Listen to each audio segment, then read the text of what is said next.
Hang on. No, that's Brian Brooks.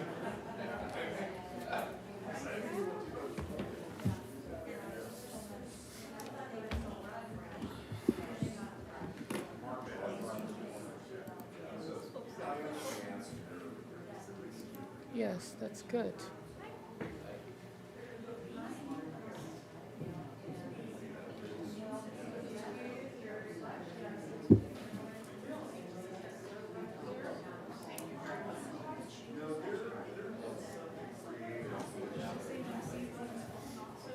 Right.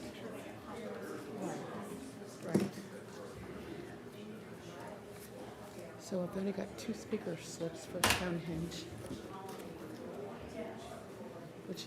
that's good. That lady phone, I can't tell. I did something to my back, and when I move, it's just like, Let me know if you need me to get up for anything. oh my You don't have to God, run around all this day. is crazy. I don't have enough here, but I've got them at my desk. If you want painkillers, I could grab them. I took a Tylenol about a half an hour ago, and I put Icy Hot on it. So I'm hoping that will help. Thank you, I appreciate it. Yeah, it's just, wow. The office mom, I've got all of the, first aid type stuff and snacks. Yep.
All I need, and even like Monday,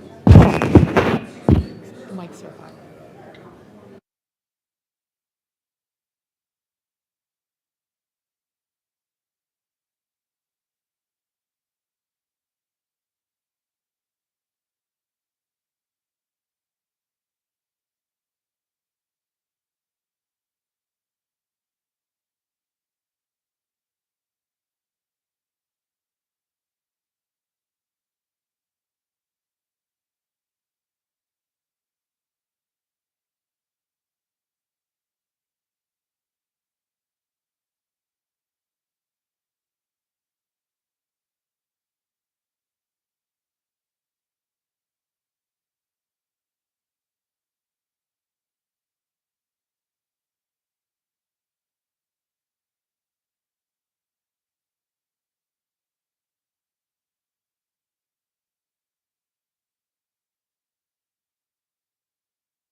Okay.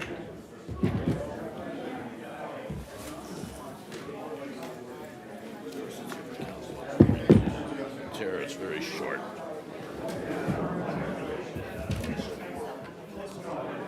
Hi, Pam. Yes. Hi, Peter. How are you? Good to see you too.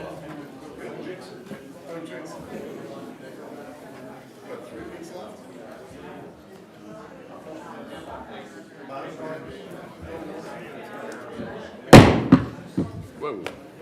Call this meeting to order for the March 22nd Planning Commission meeting. Please stand for the Pledge of Allegiance. Mr. Soriano.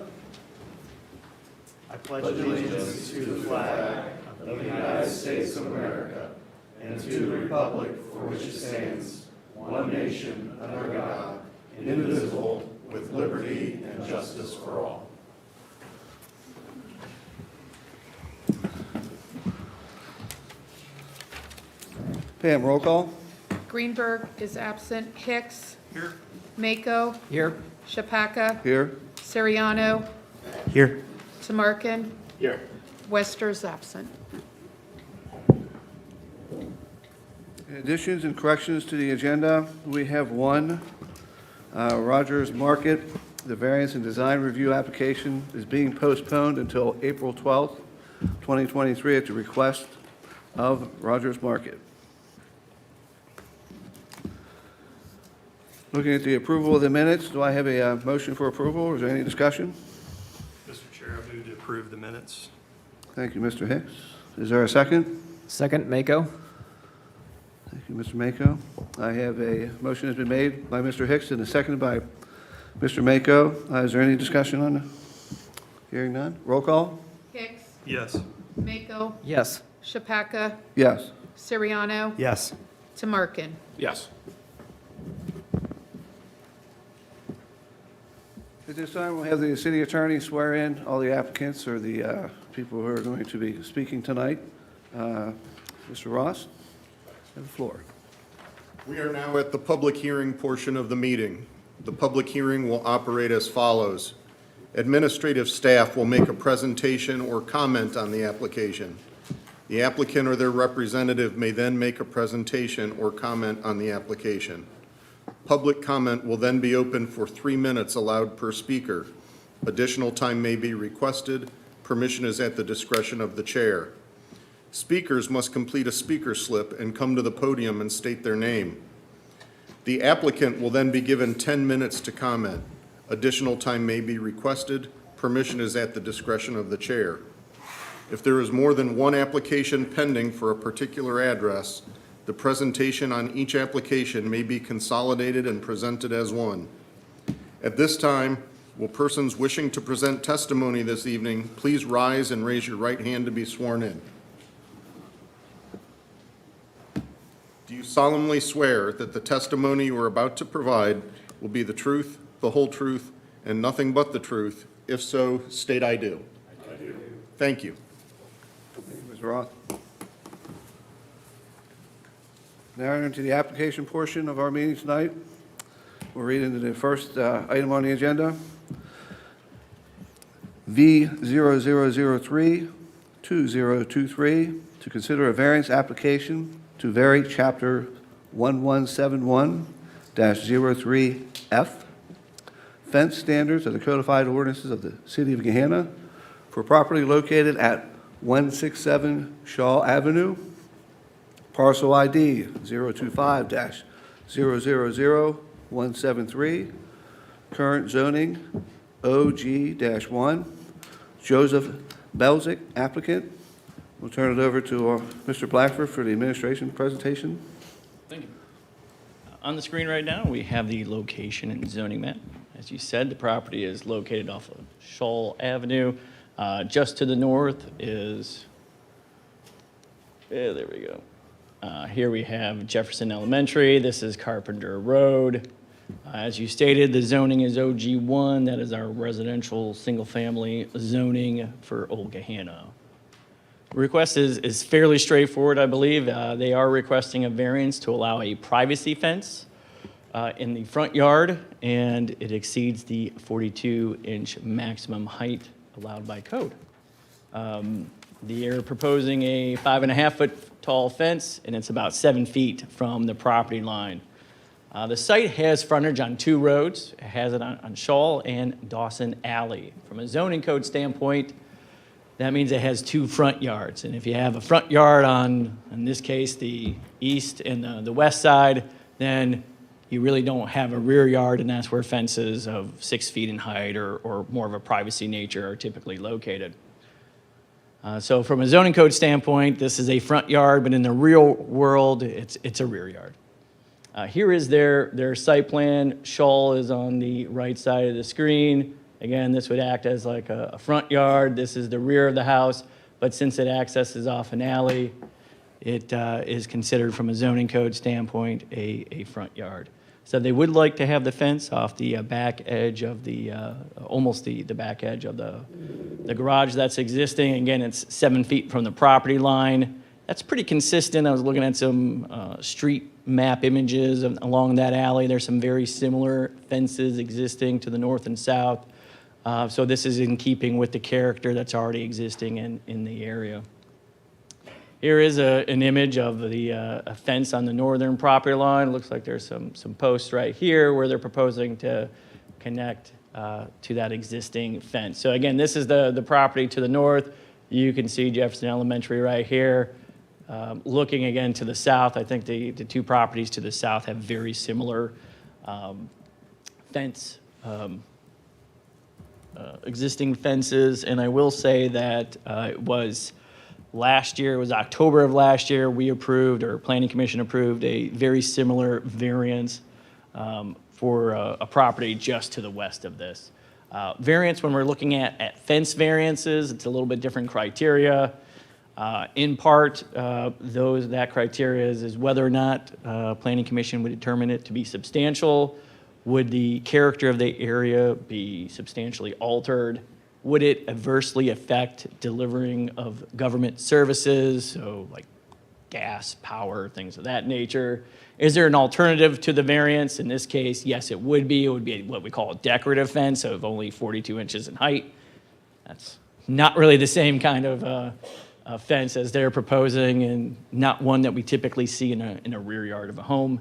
Would the spirit and intent of zoning be observed by granting the variance? Again, I think staff definitely thinks it would be. The only part of the city that has alleys is in our downtown Creekside area, so this is where we see some of these fences and the need for variances, and it's because of the alley. Would the fence be compatible with the character of the neighborhood, and would it be hazardous to traffic or detrimental to the public safety? Again, it's just over 7 feet from the rear property line. Our engineering team looked at that, and they didn't have any issues and didn't believe that it would create any safety challenges. For all those reasons, staff does support the variance request. We'd be happy to answer any questions, and I'll turn it over to you, Mr. Chair. Thank you. Thank you, Mr. Blackford. We will now open for public comment. Would the applicant like to comment? Please come to the microphone, state your name and address. Hello, my name is Joseph Belzak. I own, with my wife, 167 Shaw Avenue. Beyond what was stated, I thought that was a really good presentation on what we're hoping to achieve. It does very much feel in character with the neighborhood and what we'd like to do. It looks a bit of a mess. AEP came and removed 5 pine trees for us, so it'll look much nicer than that. That happened right there right at the turn of the year. So we're excited to make it look a lot nicer than that. Yeah, if you have any questions, I'm more than glad to answer them. All right, you hold your ground there. Is there anybody from the public that would like to make a comment on this? Hearing none, we will close the public portion and open up questions to the commission. Any questions to the left? None. To the right, Mr. Soriano? Yeah, Mr. Blackford, could you pull up the plan again? I just want clarity of where the height. So the picture that we were just looking at, where is that relative to the plan I'm looking at? Say that one more time, I'm sorry. The picture that Mr. Blackford just had Yes. up, where you were noting the pine trees. Yep. Where is that? Where's that picture taken? So that's taken, the picture there where you could see the posts and all that, that's from the back alley standing right about the corner of the garage there. Right about there, yes. Got it. Facing there's the adjoining fence on the north side, and the height would be the same. I'd bring it right to that height was the goal, which is why I have it not at 6, but at like 5'4" or Got it. whatever that was. Yes, that area right there. Okay, got it. Thank you. Yes, sir. I have a couple. Mr. Blackford, can you bring up that picture for the looking in the alley? So the fence that we're looking at that is constructed, was that approved by a variance?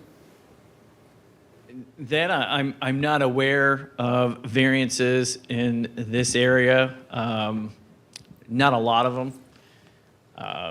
Whether they were permitted or not, I can't say, can't go back that far in time. I have suspicions as to it was probably a different interpretation of a code, but unfortunately the code is very plain, I think, to current staff. And again, it really only applies to this area. If we were rewriting the zoning code, which we'll talk about later, we would carve out some exemptions. I would think that would be staff's preference in this case. But they may have been permitted, but I believe there was a different staff interpretation of the code at that time. It seems like it's been there for a while. Yeah. So question for you, Joe, is the, Yes, sir. so the top of the fence, I mean, you're going to mimic that? Or you- Yes, You got a different character, or just, it's going to be the exact same thing that we're looking at here? No, yeah, I would do the exact same as the existing fence, yes, sir. There was a chain link fence there, which was short, and I think they're against the code as well. So I was trying to get rid of that was one of the goals as well. Yes, sir. Okay, very good. Yes, Mr. Mako? Couple quick questions. Do you happen to have any idea what, as far as design, what this thing is going to look like? Exact same as the other fence, which I think it's like a dog ear. Yeah, that's what it looked like before we took everything down. It's like a dog ear. It's the same material they sell at Home Depot. And the plan was somebody did a flip right next to us and recently sold that, and they approached me about painting the other side. So they already painted the exterior of that side of my fence, and my plan was to match the color. Okay. Make it look like it was purposely built at the same time, was the intent. Okay, and a follow-up question, have you had any discussions, any negative feedback from your neighbors? No, I actually, I know them both pretty well. The other neighbors, they were totally fine with it. We sent stuff out like we had to, and I've talked a lot with the new family that just moved in, as well as have known the family next door to us that doesn't share this side as well, and they haven't had any issues. We know them both pretty well, so yeah, everyone seems to be fine with it. Okay, thank you. Yes, sir. Thank you, Mr. Mako. Thanks, Joe. Yes, sir. Any other discussion? Hearing none, do I have a motion? Yes, Mr. Chairman, I move to approve item V-0003-2023. Thank you, Mr. Mako. Is there a second? Second, Suriano. Mrs. Soriano. We have a motion by Mr. Mako and seconded by Mrs. Soriano. Any other discussion on it or comments? That's always a good sign. Roll call? Mako, Yes. Siriano, Yes. Shapaka, Yes. Tamarkin, Yes. Hicks. Yes. Motion passes. Thank you. And you can leave at any time. You don't have to stay. So bring up the point that the Rogers Market has been moved to a different date. We're going to slide down to Rosin USA. I am going to read all four of the applications or items on the agenda in its entirety before we start. That way we can talk about all the issues and how they blend together at once, and we will vote on them individually, but here she goes. V0005-2023, to consider a variance application to vary Chapter 1155.04C2 of the Codified Ordinances of the City of Gahanna for property located at 1195 Technology Drive, parcel ID 025-008886, current zoning OCT, Rosin USA, Brian Brooks applicant.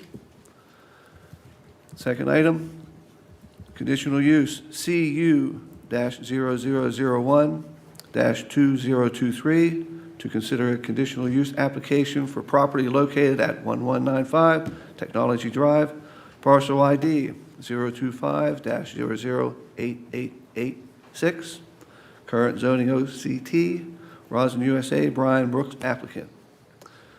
Final development plan, FDP-0002-2023, to consider a final development plan application for property located at 1195 Technology Drive, parcel ID number 025-008886, current zoning OCT, Rosin USA, Brian Brooks applicant. Design review application DR-0006-2023 to consider a design review application for site plan, landscaping, building design and demolition for property located at 1195 Technology Drive, parcel ID 025-008886, current zoning OCT, Rosin USA, Brian Brooks applicant. And hopefully you guys don't dream about those numbers, but if you do, play the lottery. Move to Mr. Blackford for administration for presentation. Thank you, Mr. Chair. As you stated, the property is located at 1195 Technology Drive. On your screen, it looks like there's two parcels, but those parcels were combined a while ago. Our GIS just isn't updated. The property is zoned OCT, which is Office Commerce Technology. Industrial, warehouse, office type uses are allowed by right. But there is a conditional use for the outside storage. The site sits back about 600 feet from Taylor Station, and the proposed building that we're going to look at is about 300 feet from Technology Drive, just to give us a little bit of idea of property size and that. Four applications: final development plan, design review, conditional use, and a variance. I believe the variance only has one variance request, so it's on the light side. Happy for that.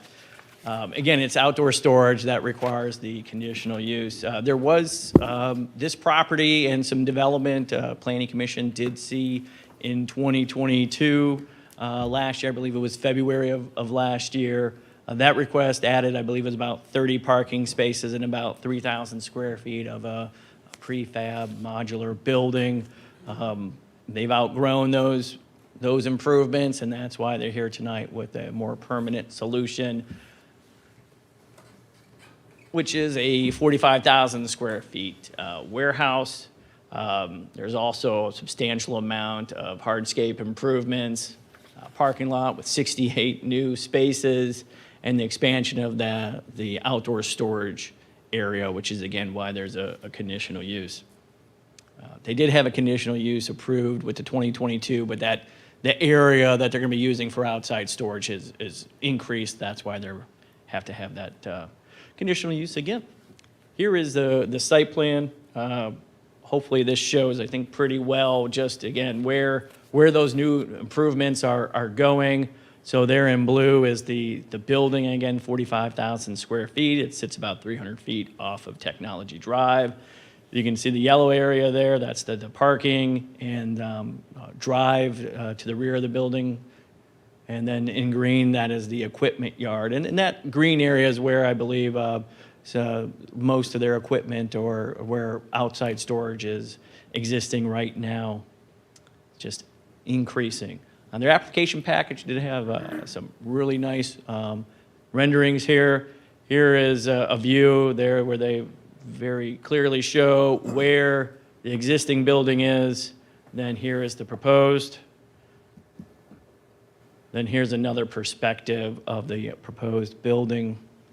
White and gray are the materials, or I'm sorry, are the colors, and they're using metal panels, which is allowed by the zoning in this area, and that's a very common material we see out in the industrial area of the city.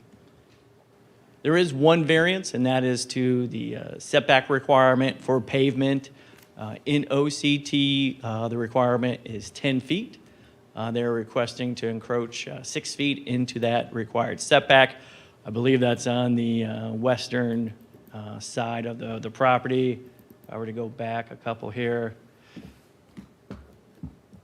I believe that variance is in this area right here, so in the rear. And if I were to go back some more, we're kind of looking at the aerial imagery. This would be the area, and again, just wanted to show that there's existing improvements in and around basically all these properties. So if we approve the variance, it would be in keeping with the development character of the area. A lot of these properties were developed prior to the current code. The OCT designation is a relatively newer zoning code. There's a lot of properties that were developed with basically 0 setbacks.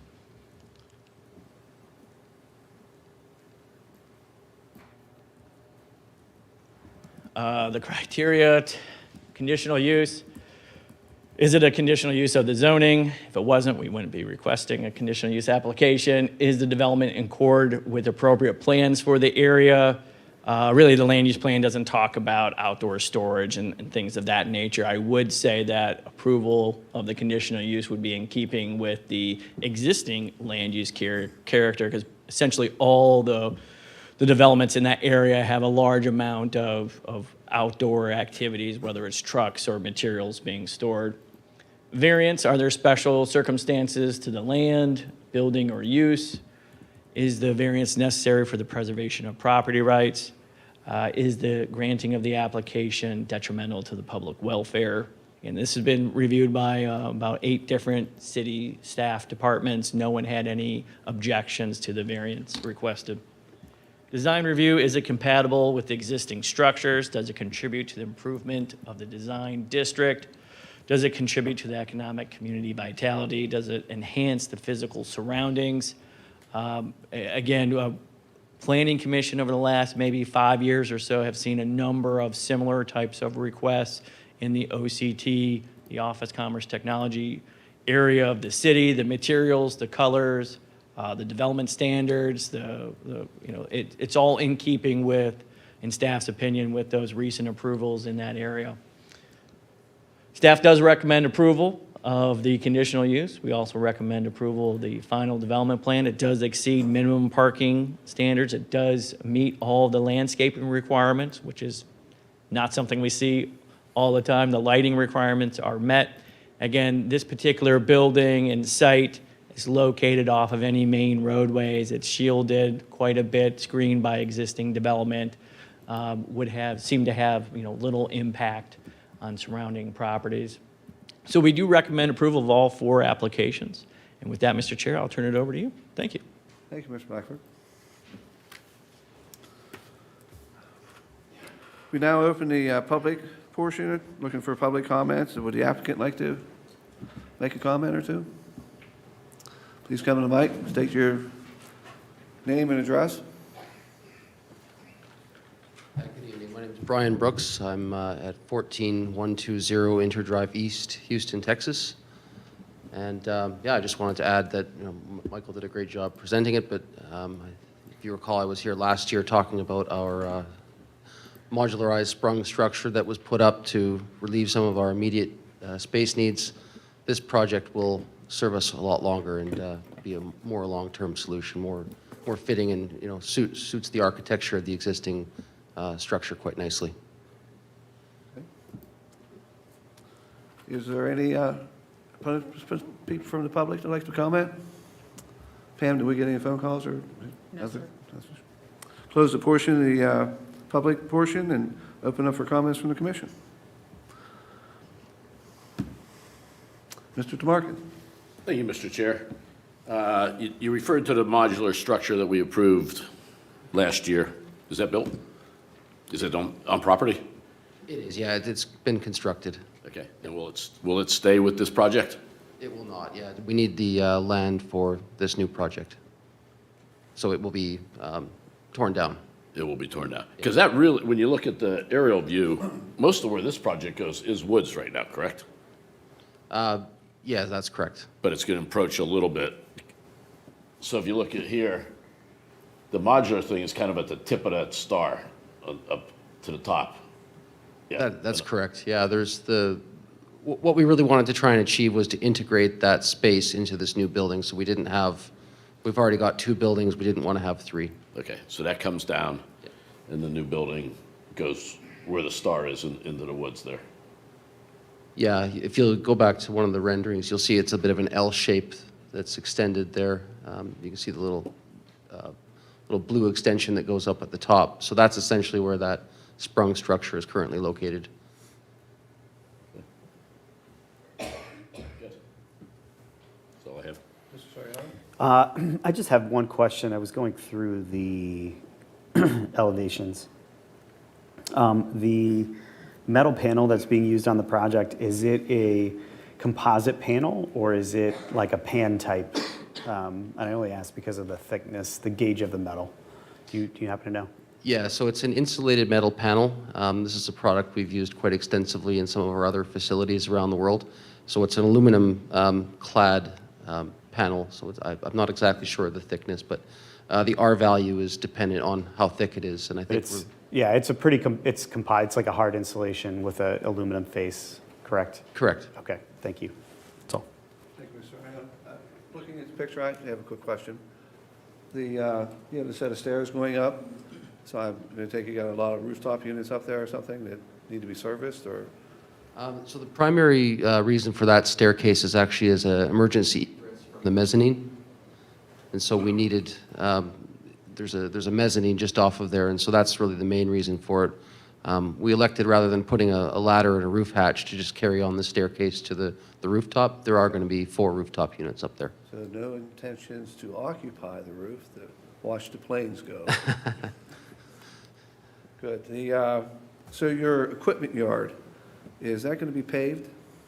It will be, yeah. And is the fence around it, does that have some kind of screening to it or whatever that visually, or is it just fenced in with a chain link fence, or what type of fence do you have?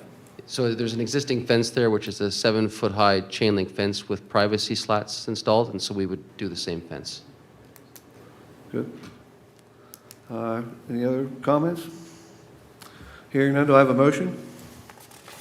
Mr. Chair, I make a motion for approval of, let me get to the right page here, variance dash V-00052023.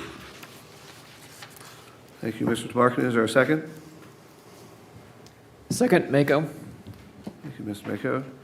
We have a motion by Mr. Tamarkin and seconded by Mr. Mako for the variance application. Is there any discussion or comments? Hearing none. Pam, roll call? Tamarkin, Yes. Mako, Yes. Siriano, Yes.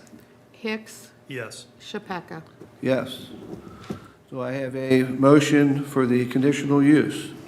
Mr. Chair, I make a motion for approval of CU-0001-2023. Thank you, Mr. Tamarkin. Is there a second? Second, Suriano? Thank you, Mr. Soriano. I have a motion by Mr. Tamarkin and seconded by Mr. Soriano. Is there any discussion or comments? Hearing none. Pam, roll. Tamarkin, Yes. Siriano, Yes. Hicks, Yes. Mako, Yes. Chapeca. Yes. Motion approved. Final development plan application. Do I have a motion? Mr. Chair, I make a motion for FDP-0002-2023. Thank you, Mr. Tamarkin. Is there a second? Second, Hicks. Thank you, Mr. Hicks. We have a motion by Mr. Frank Tamarkin and seconded by Mr. Hicks. Is there any discussion or comments? Hearing none. Pam, roll call. Tamarkin, Yes. Hicks, Yes. Mako, Yes. Chapeca, Yes. Siriano. Yes. Motion passes. Moving on to the design review application. Is there we have a motion? Mr. Chair, I make a motion for DR-0006-2023. Thank you, Mr. Tamarkin. Is there a second? Second, Suriano? Thank you, Mr. Soriano. There is a motion by Mr. Tamarkin and second by Mr. Soriano. Is there any discussion or comments? I'll be in support of the design for the project. I think it's consistent with what we see in the OCT and relative to the buildings existing on the site, materials, mass, et cetera. So I'm in support. Very good. Thank you, Mr. Soriano. I also am in favor of the design laid out as it is, and I think it's a wonderful addition to the property, and hopefully we get it approved. No other comments? Pam, roll call? Tamarkin, Yes. Siriano, Yes. Hicks, Yes. Mako, Yes. Chapeca. Yes. Motion passes. Thank you very much. Thank you very much. Moving to the next item on the agenda is Stonehenge. Again, get your lottery cards out. We have 3 items that they are seeking: a variance, a final development plan, and design review application, and they are as followed. V-0006-2023, to consider a variance application to vary chapters 1167.18C1 and 1163.08H of the codified ordinances of the city of Gahanna for a 13.96 acre tract on Morris Road, parcel ID 025-011-219, current zoning MFDR. The Stonehenge Company, Douglas Irvin applicant. Final development plan application number FDP 0003-2023 to consider a final development plan application for a 13.96 acre tract on Morris Road, parcel ID 025-011-219, current zoning MFRD. The Stonehenge Company, Douglas Irving applicant. Design review application DR 0007-2023 to consider design review application for site plan, landscaping, and building design for a 13.96 acre tract on Morris Road, parcel ID 025-011-219, current zoning MFRD. The Stonehenge Company, Douglas Irving applicant. I turn it over to you, Mr. Blackford, for a presentation. Thank you, Mr. Chair. Property is located off of Morse Road. It's about a half-mile west of the roundabout and just over a half-mile east of the intersection of Hamilton Road. It is zoned MFRD, which is multifamily residential district. There in red, you can see the other properties and their zoning. You can see there's a lot of red. All those properties are similarly zoned. You do see to the east and to the west along Morse Road, the turquoise there, that is suburban office. And both those properties are developed with senior care facilities. We did see this request recently, was 2022, just last year. I think it was November of last year. Went through a rezoning, variance, and conditional use process. This is the next step after the rezoning was approved. Let's see. 251 units, that is the same unit total that was anticipated when we went through the rezoning process. Size has not changed. There were a number of conditional uses as part of that rezoning request. One of them was to allow for up to 18 units an acre. There are 18 buildings, 11 residential, 7 garages, clubhouse, 505 parking spaces. There are some garages associated with this request. The parking does meet the minimum code requirements. They also are either preserving or planting just over 500 caliper inches of trees. 280 inches of trees is what's required. So there's a significant amount of tree preservation and tree planting above what our code would require. The site plan right now, this is the rezoning site plan. Not going to spend too much time on it. Just wanted to remind us of maybe what was anticipated when they went through the rezoning process. And, you know, again, there's some, and this is what we have before us as part of the final development plan. Some of those changes, one of the main changes was the access shifted farther west, and I want to say maybe that was even presented at the rezoning, but it wasn't part of the rezoning application. Morse Road, that roadway, it's under the jurisdiction of Gahanna, Columbus, and the county, and I believe it was those jurisdictions which requested the applicant to shift that access to the west. This is the landscape plan. This is helpful because this shows us where some of the tree preservation and plantings are occurring. They are on the perimeters of the site, especially along the southern boundary. Oh, here's a landscape plan with more details of where that is. There we get all those different trees and all that. Again, this is about twice as much as what the code requires. Technically, the code says you don't need to have any buffering or landscaping on this southern property line because the two zonings are the same.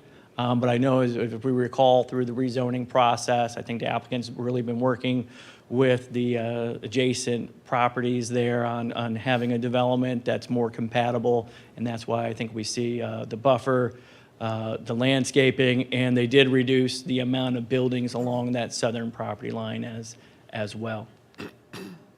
Here are the elevations proposed. The materials, the main material is brick, and then I think it's board and batten. Cement and board is the other material. Two different brick colors. I'll let the applicant talk more about the colors and materials. There are a couple of variances that are requested. One is to the screening of the trash container. We do see this one sometimes because the code's written in maybe not a way that's conducive to multifamily or multiple buildings on a site. It does say that the trash containers have to be located to the rear of the primary structure. When you have 11 buildings and they're all similar, it's basically, you can't really put it, you'd have to put it on that southern property line, and that's obviously not a good idea. Staff would much rather support the variance request and see that get put along a property line or too close to an adjacent property. The interior landscaping requirements, we see this quite frequently, and that is the interior requirement to have a 10-foot tree island. Staff supports this variance so much that we have code changes for you tonight to eliminate this requirement. And again, that is really just where that applies. Where does, I guess that it would apply. There we go. Right in these areas, this is where the code says, oh, you need to have a 10-foot row of parking between the headlights of the cars. Variance criteria, are there special circumstances? Would the granting of the variance, is it necessary for the preservation of property rights? Would there be any detrimental effect? Staff would at least, maybe argue that not granting the variance for the dumpster might put it to the very south of the property in an area where, again, we wouldn't want to have dumpsters close to adjacent properties.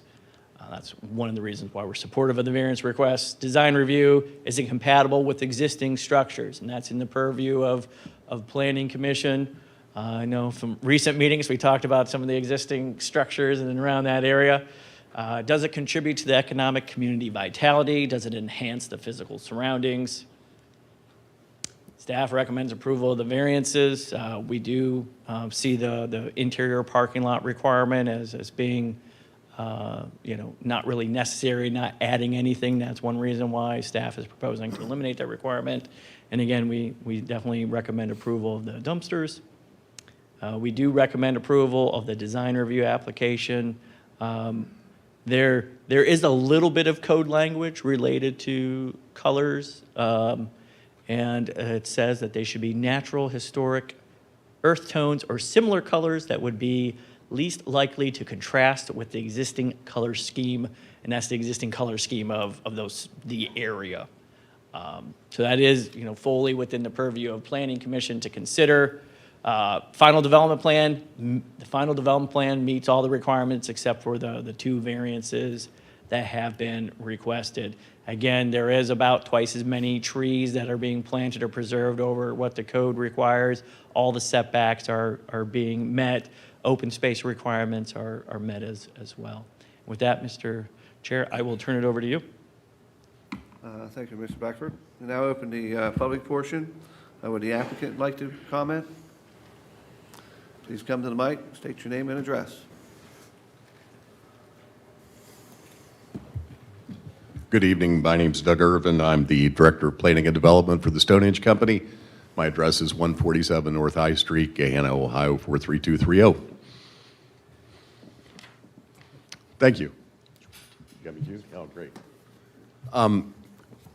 First off, we're very grateful to have this opportunity to present Elliott Park to the Commission. I do have several of my colleagues and our development team here to respond to any questions that you may have.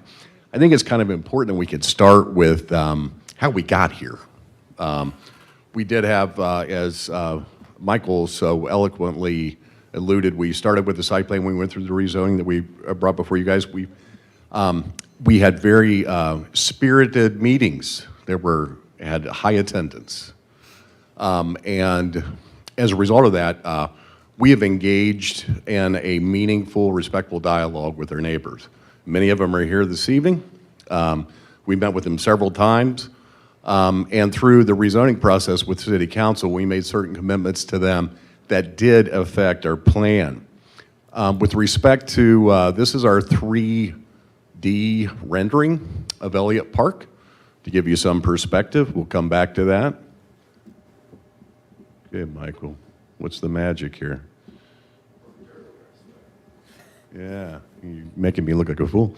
Okay, and earlier, I wanted to at least present this slide. Michael had alluded to the color palette. When we met with the neighbors, one of the things that they really didn't want is they did not want this to be in complete stark contrast to their particular communities. And so as such, we tried to break this up a bit. We have picked colors that are more in the earth tone. We consider them neutrals. That's up to debate. But we feel they're very complementary, and we've had no objections from the adjoining property owners about our color selection. Couple quick things you guys know, we're local. Our offices are 147 North High, and throughout this entire process, we've been very accessible and approachable, and will continue to be, which I think is very important. Okay, we're also good neighbors. As I said, we have met with officers of Windward Trace Condominium Association and the Amberlea Village on several occasions. We've actually hosted those meetings at our other properties so they can actually see that we believe we know what we're doing and we do a good job at it. We're going to continue this dialogue with these group of individuals throughout our pre-development process, through construction, leasing, and long-term. And this interaction, we firmly believe, has led to a better design for us. And I do want to commend both organizations for engaging in a respectful dialogue. That has gone a long way for both of us, and we've actually been able to share a lot of ideas, concerns, hopes, and also, as I've expressed to them, I'm a neighbor. I live on Riva Ridge Boulevard and have since 1993.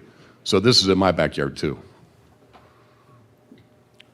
Our goal is to achieve a sustainable competitive advantage over other housing choices in the market. We want all the folks to live in Gahanna. We build them and hold them. We don't flip stuff. Adam Trotner is here this evening. He's our vice president. He and his wife Sheila and Modion and his wife Mina own all the stuff we built. And we are going to continue doing that because we feel very strongly about that.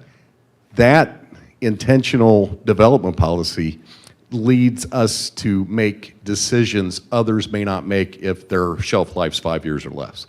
So we do invest in a lot of quality materials and look towards long-term maintenance and durability and also long-term marketability. Our design program objectives going through this, real easy, Class A environment, modern lifestyle amenities. We intentionally designed these buildings so they weren't just big monolithic aircraft carriers. So we did variegate the materials, we variegated facades, we're using 2 different colors of brick, we're using 4 different colors, well actually 5, including white, for our hardy plank siding. So we're trying to break that up visually to make it more interesting. And also the typology of this building is different from other similar apartment buildings because we're doing secure entry halls as opposed to open wind tunnel breezeways, which is very popular for the last 25 years. We used flat pitch roofs to reduce massing so that we complement our surrounding land use, both of the housing options for folks with Alzheimer's or seniors and our condominium neighbors. And then also, go back, Doug, sustainable stormwater. This is a big one. Through all of the strategies and best practices that we have employed, at minimum, we're going to reduce our stormwater discharge by at least 40%. And we're doing that voluntarily. Nobody's, telling us we have to do it, but we just think, again, we make decisions differently because we build them and hold them. There we go. Trees, everyone's favorite. A lot of trees on this site. One of the things we did discover, we retained Arbor and Ulm, I always mess that up, along with Blended Gardens, our landscape architect, and we went out and did a tree survey. 75% of the existing trees that are in the path of these buildings are in fair to poor health. This is a mature forest that's declining at an increasing scale. 50 of those we labeled as a safety hazard. So as Michael alluded to, the city requirement's 280 inches, and we understand that this being a treat site was very important to the community and to our neighbors. And so we decided that we were going to ignore the credit we got for everything that we saved. And as such, we just added that on to what the code requirement is. So that's how we get up to that 182% of the city requirement. So I have brought several things with me: window samples, brick samples, color boards, anything else you may have questions about. But for right now, I'm going to shut up and defer to your questions. Very good. If you want to take a seat, we got a couple of public speakers. Thank you, Doug. First up is Leon McCain. Leo.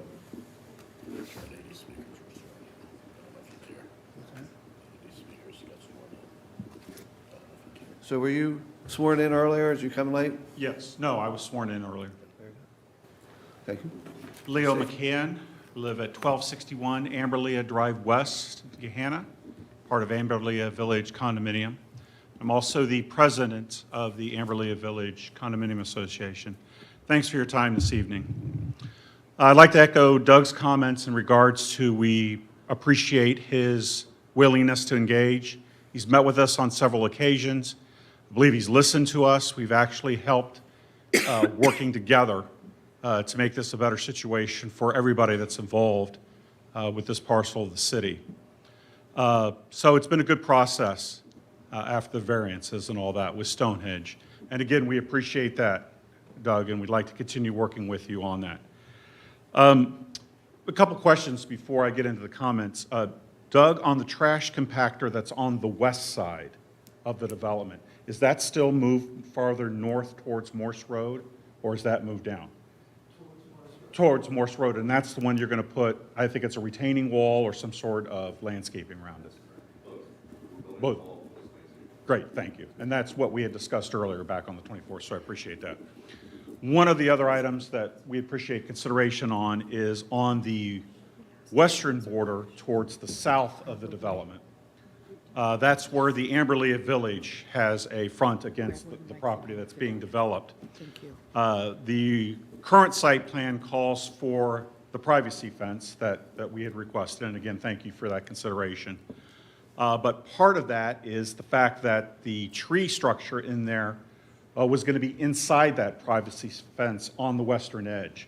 We wanted to see if there was a possibility to move those trees and that buffer to the outside of the privacy fence. Again, creating another buffer between our units there at Amberlea Village. Doug, I think you had replied, and please correct me if I'm incorrect, please correct me, that you said you were going to look at that partially through the Amberlea Village property line and then maybe go back to inside the fence at Sage Park, one of their property lines starts. Is that correct? That is correct. We will set the fence behind the trees toward me, not you, near you, so that you have the trees, then the fence as you're looking, and then we may undulate that back once we get to Sage Park to put it, to put it more in line with the property line. Yes. Okay, fantastic. Thank you, sir. And again, we're still talking about the 8-foot privacy fence, beige color, with the material that you had shown us earlier. That is correct. Fantastic. Questions for my counterparts in Amberlea Village, Nora and Susan? Was there anything else that I think we had? No. Again, Doug and Stonehenge, again, thank you very much for your consideration in this process. We look forward to being neighbors with you and all that and getting through the 18-month construction period here. So hopefully there's not too much mud. I know that's always an issue. Thank you very much. Appreciate your time. Thank you, Leo. Our next speaker forum is Dennis Hoffman. Please step forward, state your name and address. My name's Dennis Huffman, 737 Windward Lane, Gahanna, Ohio, 43230. I'm the president of Windward Trace Community. And, I mean, Leo talked about the same stuff that I was going to talk about. And Doug has worked with us at least 6 times, and he said he would continue through the whole process, touching base with us. And, Very good. Do you have any questions for the commission or comments, or? no, I mean, he's agreed on an 8-foot tan fence and leave as many trees as possible as long as they're healthy. So that's about it for me. All right. Thank you. Oh, you're welcome. Seeing no other public speakers, we will close the open portion and open up for questions from the commission. Starting on my left. No questions? Mr. Mako. Thank you, Mr. Chairman. I have a few questions, and probably more so just some reiteration, just for my own edification about the project. First, I'm making a statement. I definitely want to commend the developer. It looks like that you've done some due diligence working with the neighbors. I hearken back to the rezoning, and yeah, it was a little contentious, but I think you heard the concerns of of your neighbors. So again, I think I'd like to commend you for working with your neighbors. So into my question. So Mr. Blackford, could you pull up the presentation and the landscape plan?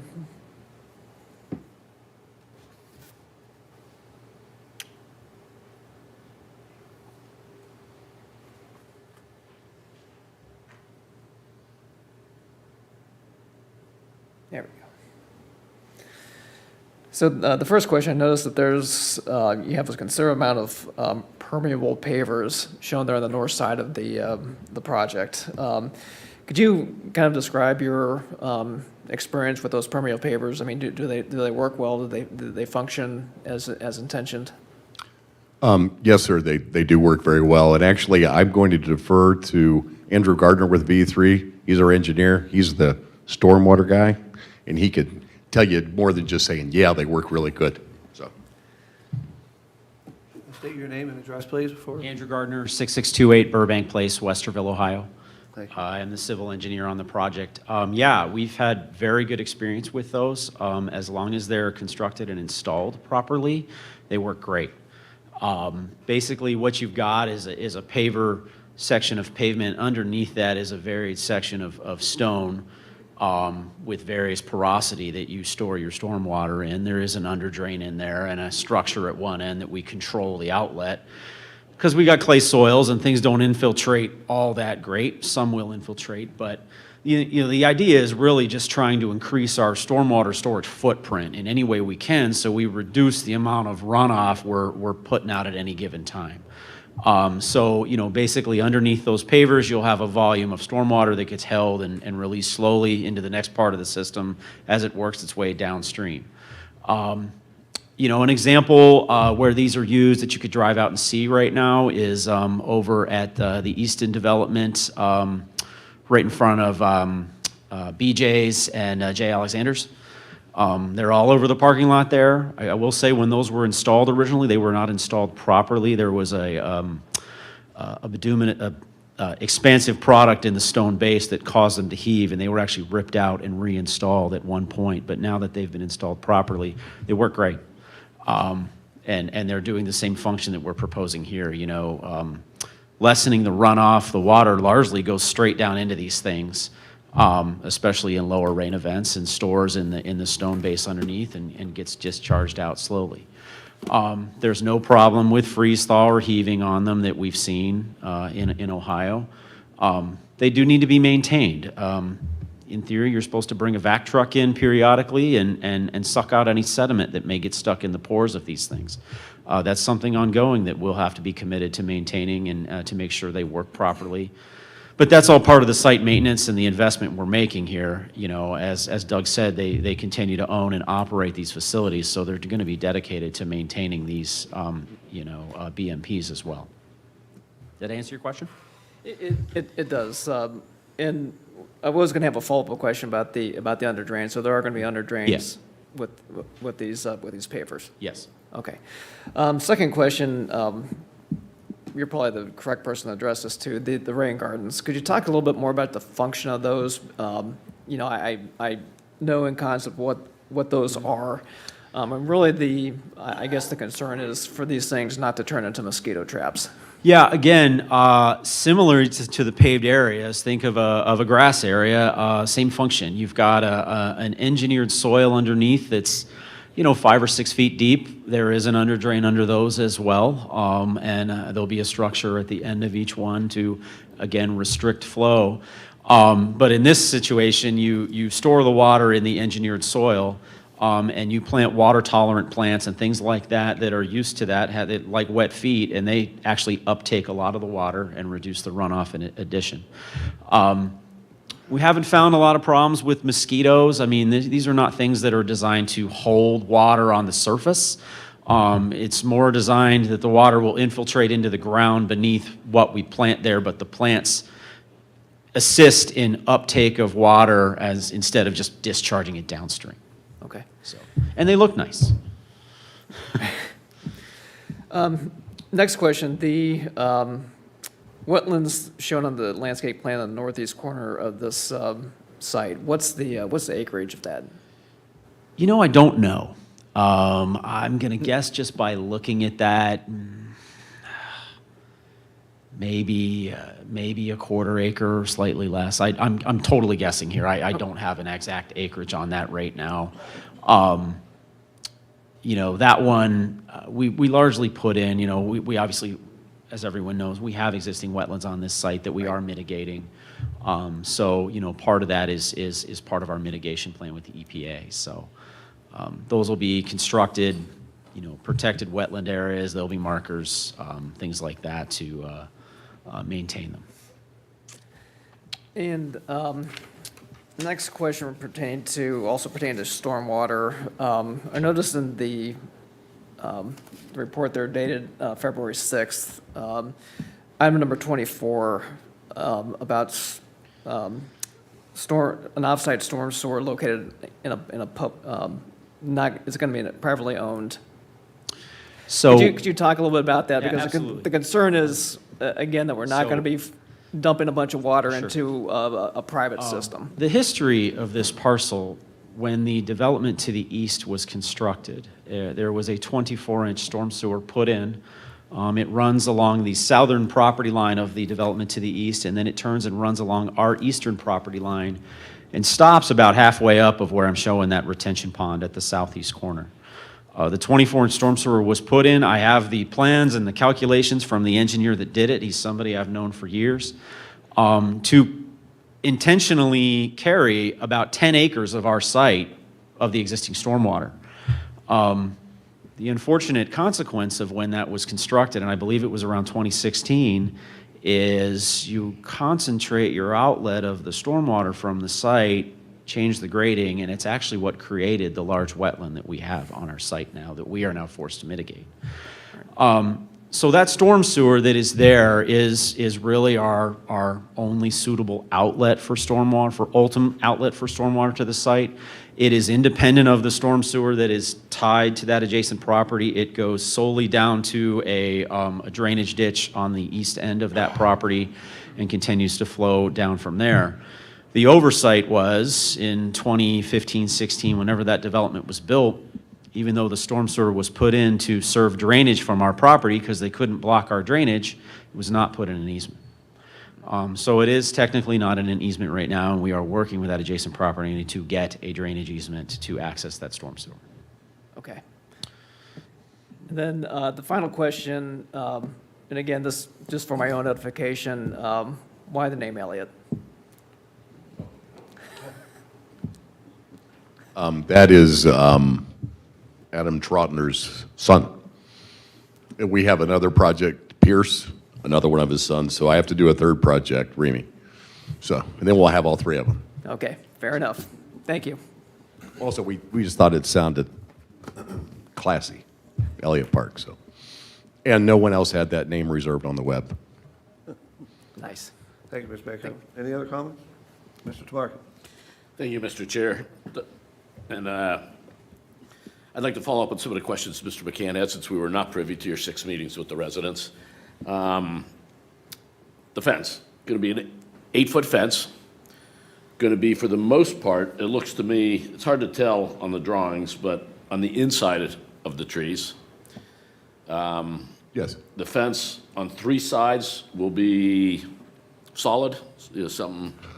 The commitment we've made is that on the south property line, and then as it is adjoining the Amberlea Village, folks, that would be a solid vinyl fence in the color that they have selected.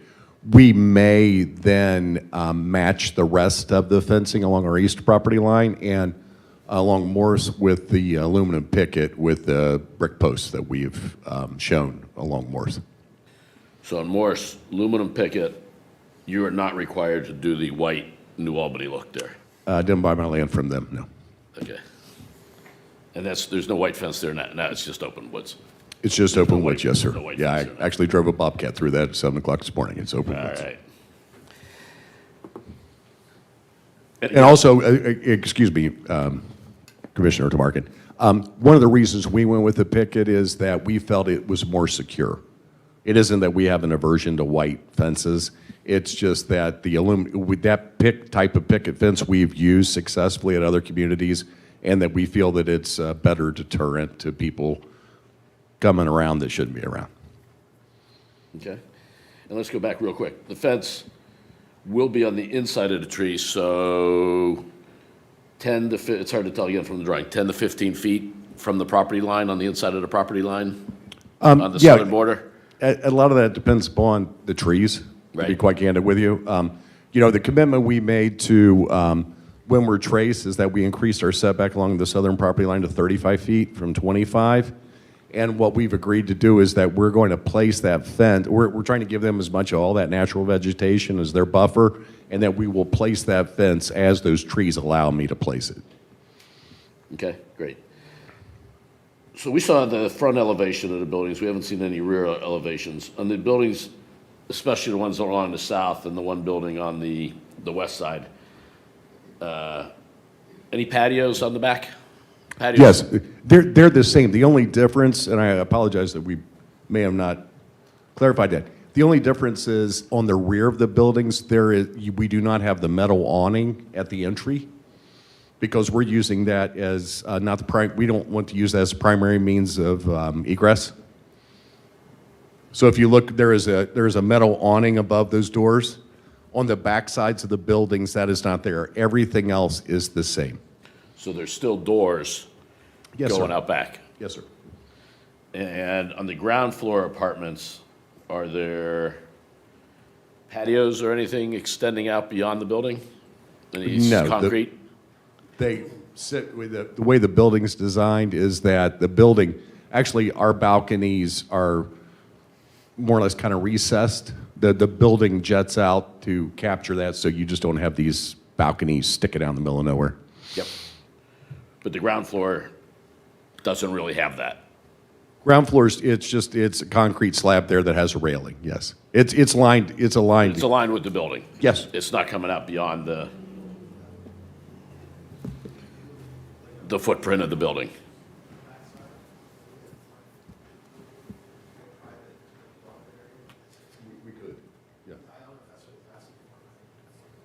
One of our other communities, where we butted up against an adjoining property owner where we had a fence, we actually created yards for those first floor residents, where we would then demise those spaces with a fence that's perpendicular to that privacy fence with the Windward Trace folks.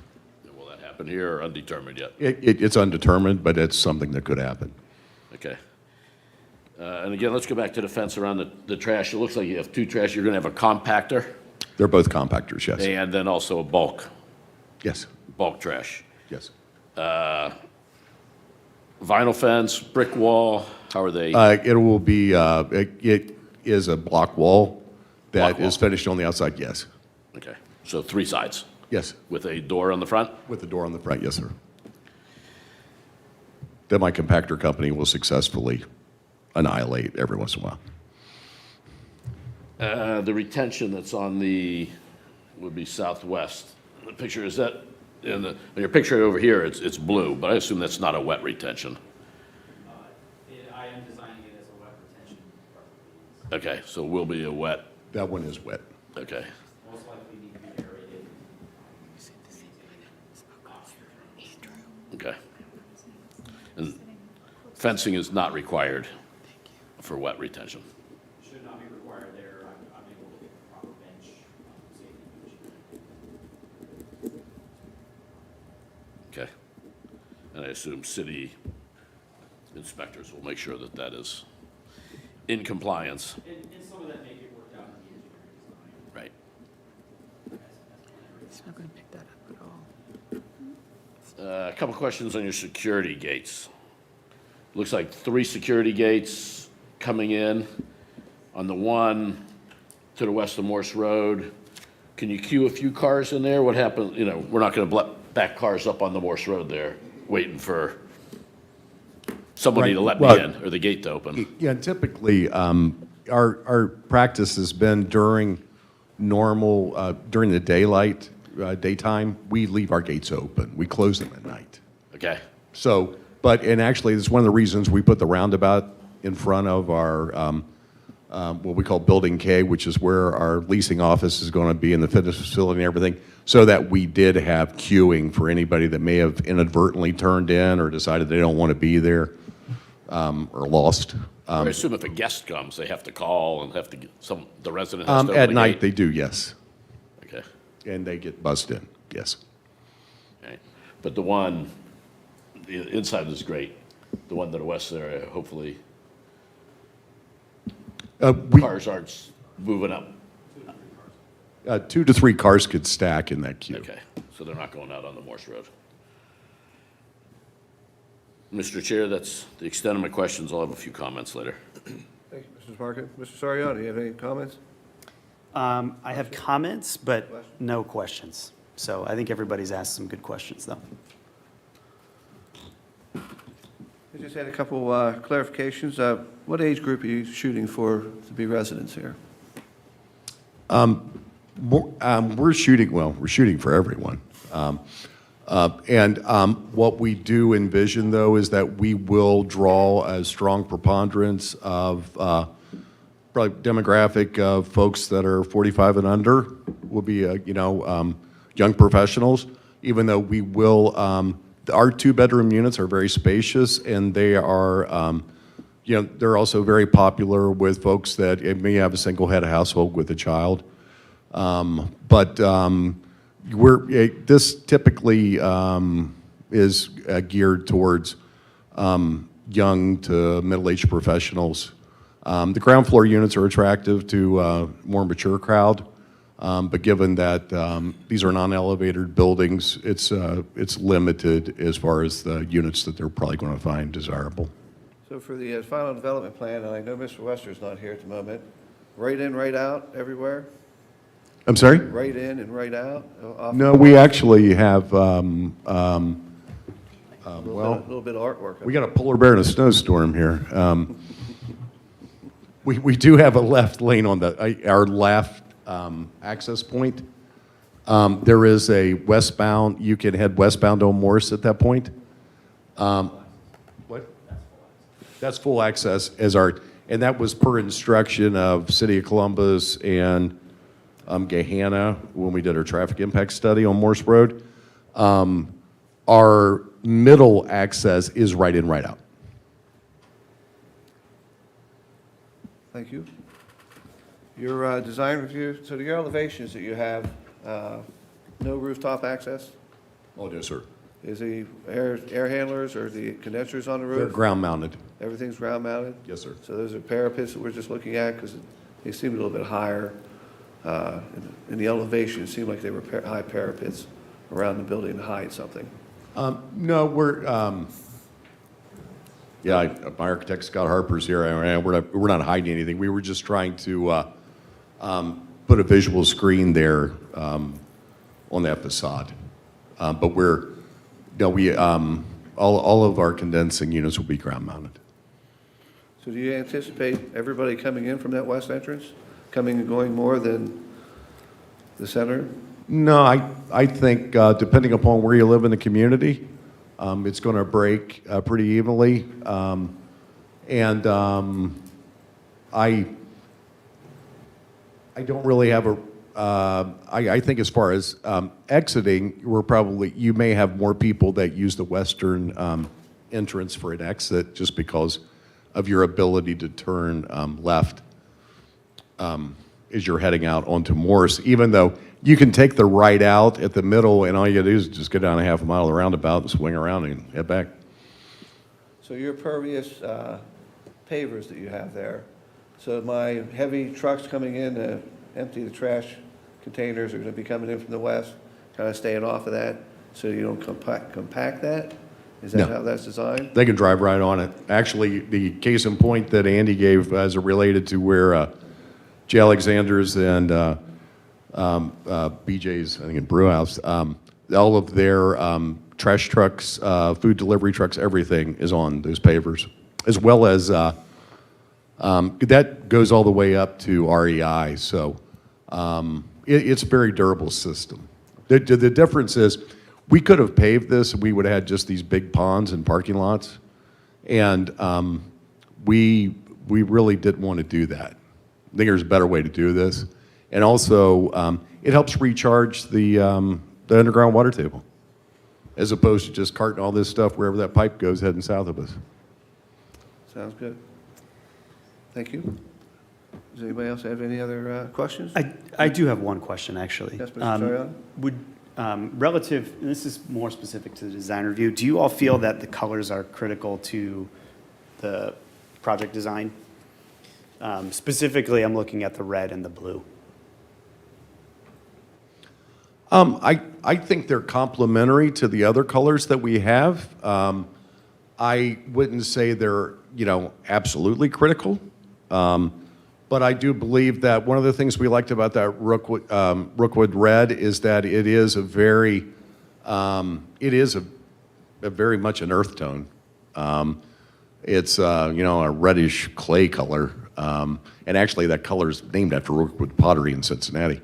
And then the blue, we were trying to find colors that balance the other colors. And we also felt that the blue was a nice neutral. And again, given that in meeting with the adjoining property owners, they were concerned that we were going to put all these all-white buildings or something up there, and they would be in stark contrast to everything going on around there. So that's why we picked that. And as I said, we're trying to create some undulation of these facades and these buildings so they just don't look like big, huge buildings plopped out of the ground, out of the sky. Sure. No, and I completely appreciate the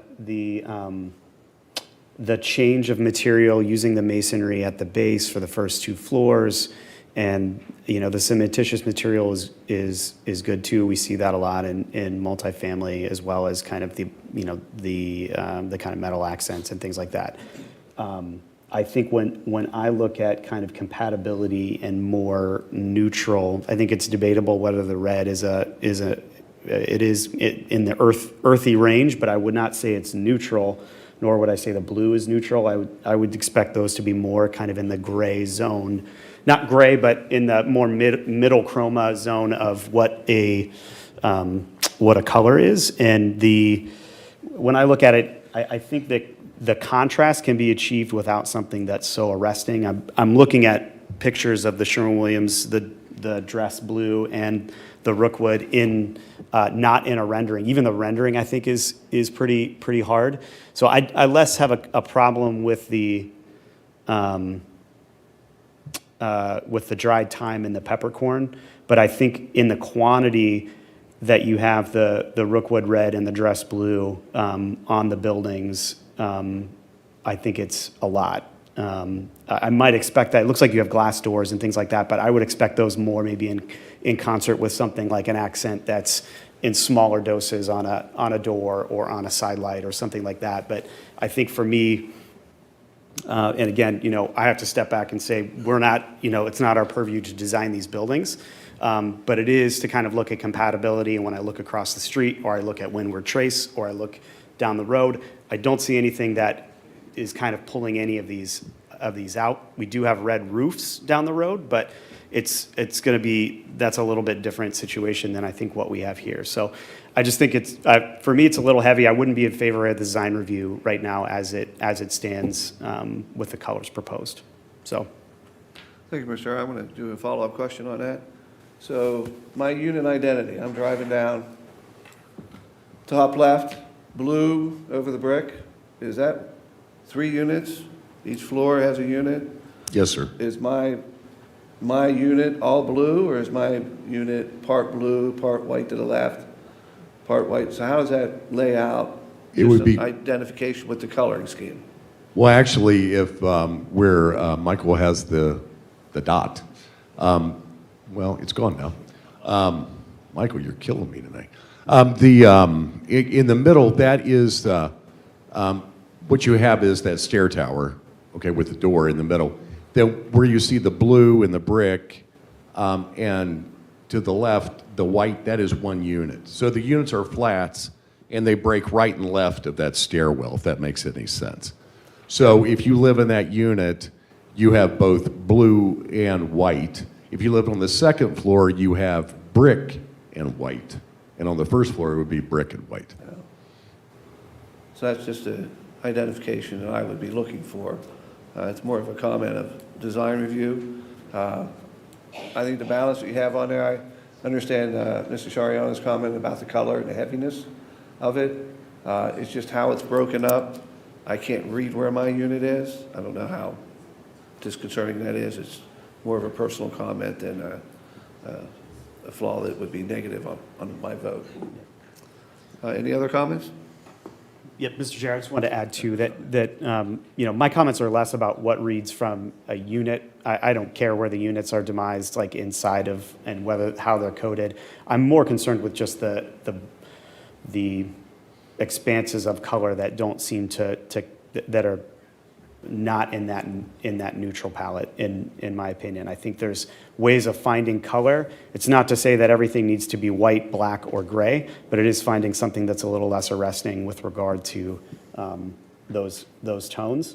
I think additionally, the white, the way that I think there's kind of white accents on the outside, those are also kind of creating more contrast with the color behind it, which is also, for me, a little difficult. Last question, do the parapets, on those pieces that pop up, it looks as in the renderings like those parapets return back, which gives those faces that pull out more kind of volume, but it looks as though at the first, Michael, if you could go all the way to the right, right there. Yep. So it looks as though that wall, as it pops out, that parapet just extends up and it reads kind of like a surface, whereas in the rendering, it looks like some of those return back. I think that's the white in the elevation that you're seeing there, because there's actually a parapet and a cap behind the balconies on the corners. Okay. So where you see the balcony, there is a lower roof there that actually projects out from the backdrop, which would be the upper parapet. I see. Okay. Thank you. And then the parapets actually on the higher sections, they do return. So where that actually looks like it returns, it does return back perpendicular. Got it. Thank you. Thank you, Mr. Shariano. Do I have a motion for the variance application? Mr. Chair, I move to approve item V-0006-2023. Thank you, Mr. Hicks. Is there a second? Second, Tamarkin. Thank you, Mr. Tamarkin. We have a motion by Mr. Hicks and seconded by Mr. Tamarkin. Any discussion on the variances? Yes. So I have a few Yes, Rich. comments that kind of relate to all the applications. I'd like to suggest that this is an example of how a developer and the neighborhood should work together. So we have a lot of examples of it, how that doesn't work. This is a great example of how it did work. So I'd like to extend my compliments to the applicant, specifically as it relates to when the zoning was before us, and when we recommended to council, and council considered, and it wasn't unanimous on either body, but you presented a concept of the use of the plan, and I had asked at that time whether that concept, would it be reasonable to assume that that's what would be presented in the final development plan, and the answer was yes, and you've done that. You didn't have to. The site plan isn't required for a rezoning application, but you did, and it was helpful to see that come to us today, looking improved from what it was presented back at the rezoning. Again, my compliments again for meeting or exceeding our zoning code, specifically in regards to density and the tree preservation. I'm not a developer or an architect, but it appears you made concessions at the request of the neighbors, and I'm sure that the neighbors would rather it not go in, but as has been said before, that ship has sailed. So I'll be in support of all the applications tonight for those reasons, and again, just wanted to share that this is a good, refreshing example of the community and a developer working together. So thank you. Thank you. Thank you, Mr. Hicks. Mr. Tamarkin? Thank you, Mr. Chair. I just want to reiterate, what Mr. Hicks just said. I think it's great, the communication you had, the effort you put in to work with the neighbors. It was a little contentious the first time we were here. We've certainly since then been dealing with the sheets, which has been very contentious. And I walked in today and said, we didn't get a single letter about this project, about this hearing today. We're still getting letters and emails on sheets, and we didn't get a single one here. And I think that's a compliment to you that you've satisfied the neighbors and their concerns to the best of your ability. Again, they would prefer that this not go in, but once they understand that it's going in, you've mitigated their concerns, and you're going to do your best to be a good neighbor. And myself and this commission, we certainly appreciate that, and it's certainly noted that the job that has been done, and hopefully others learn from this. Thank you, Mr. Tamarkin. Mr. Ariano, any comments? No, I just echo my fellow commissioners, and thank you for kind of being engaging and part of the process, and engaging with your neighbors, and I think it served you well. Okay, thank you, Mr. Ariano. I would like to say I'm in support of the variances. They seem to be more than agreeable, plus we're going to change a couple of things in the favor, so we don't even have to look upon these anymore in the future. Hearing no more comments, roll call? Hicks, Yes. Tamarkin, Yes. Mako, Yes. Shapaka, Yes. Sariano. Yes. Motion passes. Final development plan, do I have a motion? Mr. Chair, I move to approve item FDP-0003-2023. Thank you, Mr. Hicks. Is there a second? Second, Suriano. Thank you, Mr. Soriano. We have a motion by Mr. Hicks and seconded by Mr. Soriano. Any discussion or comments on the final development plan? Mr. Chairman, Mr. again, just Turner? want to reiterate some of the things that have been said here. Again, I think you went over and beyond what, you've required to do, and definitely appreciate the efforts. I think you made the statement that you could have just paved this thing over instead of using permeable pavers, and I think that just kind of speaks volumes. So, again, thank you. Well, thank you. And I also want to give credit to my colleagues, though, and also my bosses, that they believe this stuff. And it's really fun for me to do because I can engage with people and respond to their concerns. So it's a wonderful organization, and I love having that kind of support. Thank you. Any other discussion? Pam, roll call? Hicks, Yes. Sariano, Yes. Mako, Yes. Shapaka, Yes. Tamarkin. Yes. Motion passes. On to the design review application. Is there a motion? Mr. Chair, I move to approve item DR-0007-2023. Thank you, Mr. Hicks. Do I have a second? Second, Tamarkin. Thank you, Mr. Tamarkin. I have a motion by Mr. Hicks and seconded by Mr. Tamarkin. Is there any discussion or comments on the design review application? Just reiterating my comments before, I won't be in favor of the design review. I think the colors are too loud for me. Mr. Soriano? Incompatible. Any other? Pam, roll call? Hicks, Yes. Tamarkin, Yes. Chappaka, Yes. Soriano, No. Motion Mako. passes. Oh, sorry. Yes. Motion passes. Thank you. Thank you for your investment in the Thank community. you so much for your time. Greatly appreciate it. Last item on our agenda is a code change. If you aren't excited about hearing the code change, please exit quietly so we can continue business. Thank you for your attendance tonight. Code change was a number CC-0002-2022 is to recommend approval to council changes to Chapter 914, Tree Preservation, Planting, and Replacement, Chapter 11, Planning and Zoning Code, and Chapter 1311, Building Code of the Codified Ordinance of the City of Gahanna. Mr. Blackford, do you have, the administration have any kind of comments on this? I wish I could say we had none, but unfortunately, I have a very in-depth zoning code deep dive here.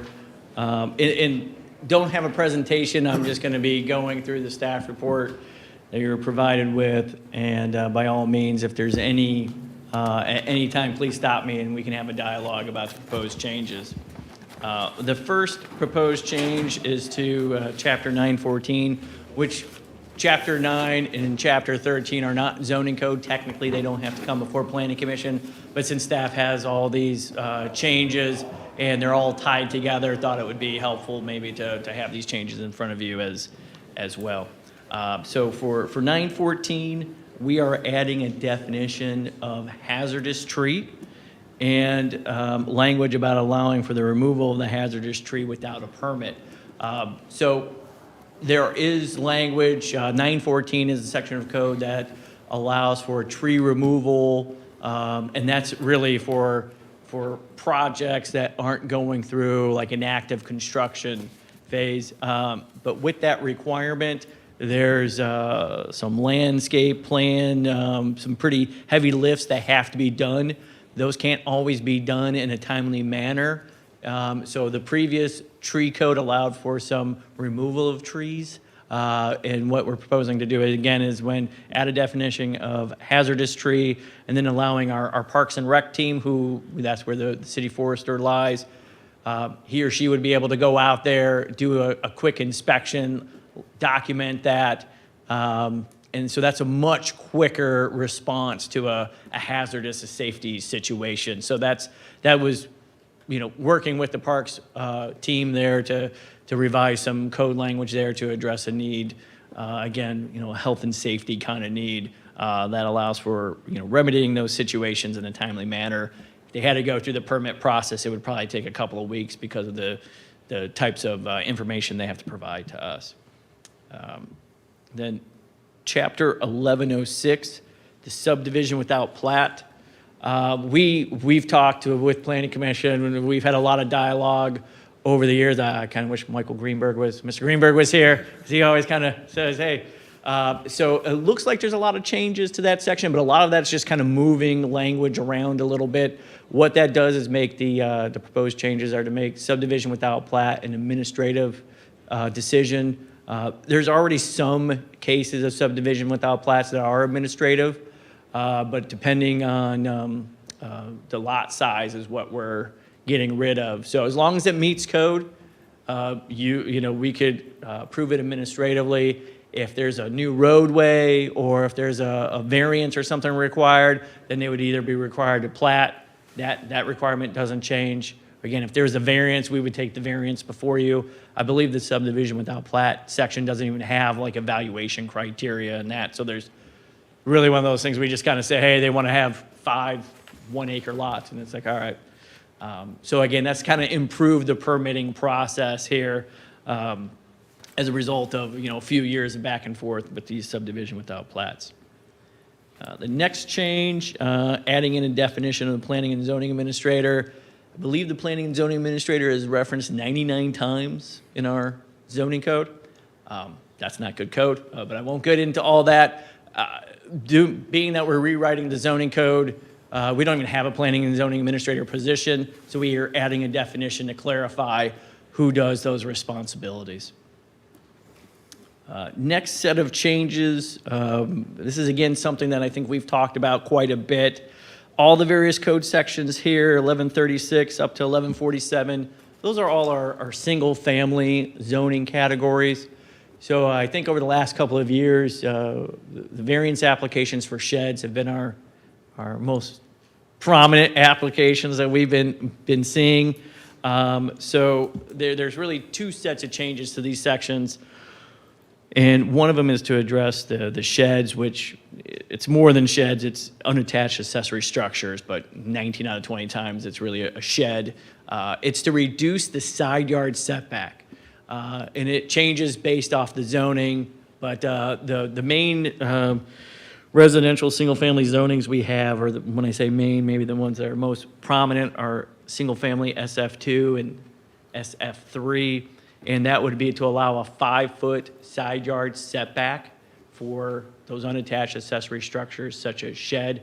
I think a lot of times when we see the variance, it's reduced a little bit more, maybe even down to like 3 feet. So it's like 10 feet right now, kind of splitting the difference between 5 feet and what some other folks. So right now, that code change is only for the side yard setback. If we feel that the rear yard setback should be reduced as well, we can certainly do that. If there's any feedback, we can incorporate those changes. I can make those, we can, bring it back next meeting, or, you can approve it, recommend approval with those changes. Happy to talk about that. But the changes staff made were only to the side yard setback. But again, we can reduce the rear yard if we feel appropriate. The other change in all those sections is to not changing the setbacks, but just rewording it. I would say that, it's an old zoning code. It's written from like a lawyer's standpoint, which is great for the most part, except for it's very difficult for a layperson to actually figure out what the setbacks are. And the great thing is, we can eliminate a lot of that language and just say, like, it's 25-foot front yard, instead of talking about how it's measured and where and all these things, because it already talks about how it's measured in the definitions section. So we don't need it repeated throughout the code. That's why the code, I believe, if you print it out, is 399 pages. Because a lot of repeated information. A lot of what staff hears is that, again, folks, whether it's the folks that we saw tonight, the professionals, or folks from the public, they just have a hard time finding information. This kind of just declutters it a little bit. Then some proposed changes to our office, commerce, and technology section of the code. The first change is to take elementary and secondary schools. So secondary schools, I believe the way the North American Industrial Classification System, how that classifies secondary schools would be charter schools, I believe, fall into that definition. We're proposing to move that from a prohibited use in OCT into a conditional use. So if that moves forward, then Planning Commission would see those requests for schools. I would say that there have been a couple of inquiries in the last 6 or so months about these uses in our OCT area. Again, our OCT area is really south of Taylor Road. There's, I think if Nate Strum, our Economic Development Director, was here, I think he says maybe it's around 40% vacancy rate in our office building, really our office area of the city. And it's a possible reuse for some of those buildings. But again, if that's a change we don't like, we don't have to move forward with. The next change is outdoor storage. There's screening standards, there's placement standards. Staff would suggest making outdoor storage a permitted use in our office, commerce, technology area, which is really mainly industrial and warehouse. Pretty much any property you go out there that's not developed with an office has some level of outside storage. Staff we don't really see the need for a conditional use when there's screening requirements, where there's placement criteria, and that it's never been an issue, in my experience now, 9 years with the city, outdoor storage in an office, really an industrial area, doesn't seem to create any issues. So again, since there are screening requirements, since there's placement standards, we would suggest that move to a permitted use. The last one here, this one's a unique section of code. It only applies to, again, the OCT section of areas of the city. And that is, there is a requirement that if you have a 400-gallon or 10-foot tall tank, that it has to come in before Planning Commission for approval. There's a lot of different tanks out there. I would say most folks aren't going through a process that involves Planning Commission. And from my limited experience, 400 gallons actually isn't that large. To a lot of these industrial sites have much larger tanks. Really, there's no approval criteria. There's no items to consider for Planning Commission. It's probably not the best for process and code to take things forward and not have any criteria to evaluate with. So staff's attempt here was to get rid of the gallon requirement, but put in a height limitation. If you all felt like you didn't want to see storage tanks at all ever again, we could certainly just eliminate that and make that an administrative requirement. But, just kind of trying to figure out, we looked at a couple of our recent requests, and I think we had them like one every other year. I think Niagara came before Planning Commission a year or two ago. And it looks like most of those tanks are under the 20-foot height. And certainly all the buildings out there are going to be more than 20 feet. So again, it's not something that's extraordinarily tall and out of character with the existing area. So again, I would say, it was 20 feet's very subjective, but it is better than what we have now, in our opinion. Moving on to Chapter 1163, parking. So we do propose to eliminate the variance that we see on basically every new development request, which is the 10-foot island in between parking, rows of parking. What we propose instead is landscaping around the perimeter of the parking area when it's adjacent to the right-of-way. Interestingly enough, in my opinion, it's interesting that this is a requirement in OCT, which typically has, your industrial areas have less design standards, but that's a requirement in OCT and Old Gahanna already. So we would be bringing over perimeter parking screening for regardless of where your parking lot is, but reducing that interior parking screening. Again, there's still landscape islands that are required, but not the 10-foot row in between the parking. Let's see what we have next here. All right, signage. A couple of different signage sections. I would say that when we go through the zoning code rewrite, we'll have, if desirable, much more sweeping changes with signs, but a couple of minor improvements to make regarding temporary signs, which I know Planning Commission doesn't see temporary signs. That's an administrative process. And in residential districts, you don't even need to have a permit, but we have language. So it's sometimes we don't even see the signage. But one of the things the mayor and I, Madam Mayor, I know you're listening somewhere. One of the things that we've discussed for quite a while is that the temporary signage code has the word consecutive in it quite frequently. And so I would say our temporary sign code is unique, where we have limitations on signage types, but then we have limitations on duration based off of the material type. And it uses language throughout the code that talks about like your cardboard sign can't be up for more than 3 consecutive days. Well, that would be a loophole. A lot of it says 30 days. So if you had it up for 29 days, took it down for 1, you could keep putting the sign up and down because it's 30 consecutive days.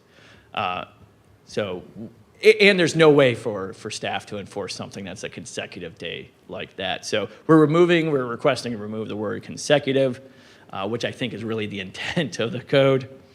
There is one section in the temporary sign code, which I think was a mistake, because all the signage is from the right-of-way, but in one portion of the temporary sign code, it talks about it being from the edge of pavement, which would conflict with like engineering, rules and regulations where you can't have a sign in the right of way and things of that nature. So that's a clarification. We do allow cardboard, paper signs. Typically, those are probably most associated with garage sales and things of that nature. Staff, probably not a really good look to have cardboard signs in commercial areas, so we're requesting language to be that in a residential area. Duration for plastic signs, that's typically like your community event, maybe a church is having an event, or political signs. For that duration to go from a 30 days within 6 months to 30 days in a 4-month period. That's the other change requested for temporary signs. And again, zoning code, the zoning code rewrite under planning and council comments, I'll talk a little bit about that, but I would expect more dialogue and more substantial changes as part of the zoning code rewrite. But certainly temporary signage and permanent signs are something we deal with quite frequently, and that's why it's very important that these go forward. The permanent sign change, so the city has a requirement for master sign plans for shopping centers and really any multi-tenant building. That was a requirement that was added. I think the sign code was rewritten in 2007. From my research, that was added as part of that 2007 code rewrite, or that signage rewrite there. And so I don't know how many multi-tenant buildings we have, certainly hundreds, and I think we have about 20 master sign plans. So what in reality that means is, and why we're requesting some, I would call it, some relatively minor changes to the code, is that if I'm a tenant and I'm going into an existing shopping center, our code isn't written that I can give you a sign permit unless your landlord comes in and does a master sign plan that has to come before planning commission, that has to get approved. Landlords don't like it, and tenants certainly don't like it either, because that delays significantly when they can get their signs. And some landlords have just refused to do it for whatever reason. But without that, the code doesn't address what the sign limitations are and how large of a sign and how many and things of that nature. So in order to address a real-world need of allowing a tenant to get signage, staff is proposing to allow a very limited amount of signage, limited in the number of signs, the types of signs, wall signs, and I believe it was window signs. At a similar size, square footage, and height of what we've seen in the master sign plans, but a little bit smaller. So most of the master sign plans that I've seen are, if your tenant width is 20 feet, it's like 80% of your tenant width. So 16 feet, and it can be like 36 inches in height. They almost all say pretty much the exact same thing. The code we're suggesting is like 50% of your tenant width. So that gives, and that can be a fairly sizable amount of square footage. So that allows for a wall sign. So when, that new tenant comes in, they can pull a permit, get their approval, get some signage up, and also allow for a very limited amount of window signs. I'll be very candid. No one, I think literally 2 people have ever asked for approval for window signs. One of them needed a variance at an alternative site for sheets, if you recall from a few years ago. They're on Johnstown Road. But we would be just mirroring what's allowed in the code for window signs. So again, this really helps, I think, the tenant experience going through the permitting process. I don't believe, it still would require a letter of authorization from like the landlord. So that still requires, landlord approval and that. But again, it's another means of allowing folks to have signage without going through a public hearing process. Next change, conditional use approval, suggesting to extend the time frame for conditional uses to be effective from 1 year to 2 years. The way the code's written, it says that you have 1 year to get your zoning certificate. That would be issued when you get your building permit, so at the very end of the building permit phase. Typically, when folks come in for a conditional use, when it involves new construction. If you're not doing new construction, then you might never get a zoning certificate because you don't go through the building permit process. But if you're going through construction, typically planning commission happens the very front of, beginning of that permitting journey. Then a lot of times it's engineering plans, and then building permits comes at the very end of that. I will say on larger projects, it's very difficult, especially nowadays or post-COVID or COVID times, to get through that in 1 year. It's just very challenging on newer development. I think this helps in the short term address some of those issues. We could always look at different language. I'd probably want some different language with the zoning code rewrite because zoning certificates aren't always issued. So it's not super fantastic language, but it works most of the time. That's why staff is suggesting, though, to change that. The last one here, this is the one that I believe is most impactful. This is Chapter 1311. This is contractor registration. This is an element that Planning Commission doesn't normally get involved in, but again, it's part of that permitting journey. So, what is contractor registration? How does that play into the permitting role? Well, when you go and you pull your building permits, if you're a contractor, most types of contractors, you have to register with the city. That's done yearly. Building division, they can't issue permits until you register. There's very little information that's required.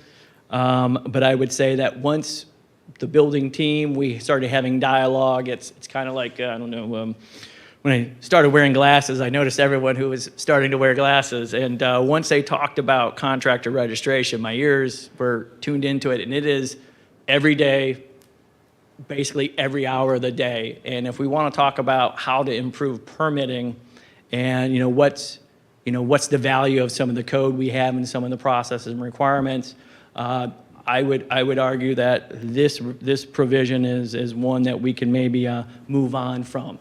So contractor registration, again, it's a yearly endeavor that you have to do. And if I'm contractor X and I do plumbing, I'll have to register as a plumbing contractor. And then next month, if I pull a HVAC permit, I'll have to register as an HVAC. So one company might have to register multiple times.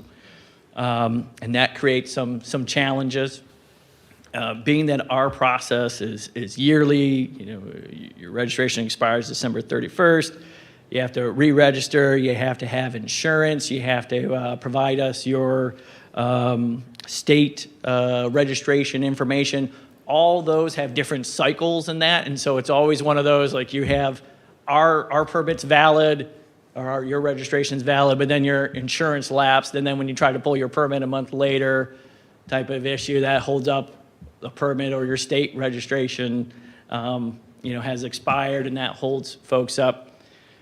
This is one of those provisions, talking with the building team, we're not 100% sure what the intent was of this language. I would say that it does not protect the contractor. It doesn't protect the city. It doesn't do anything for the property owner either.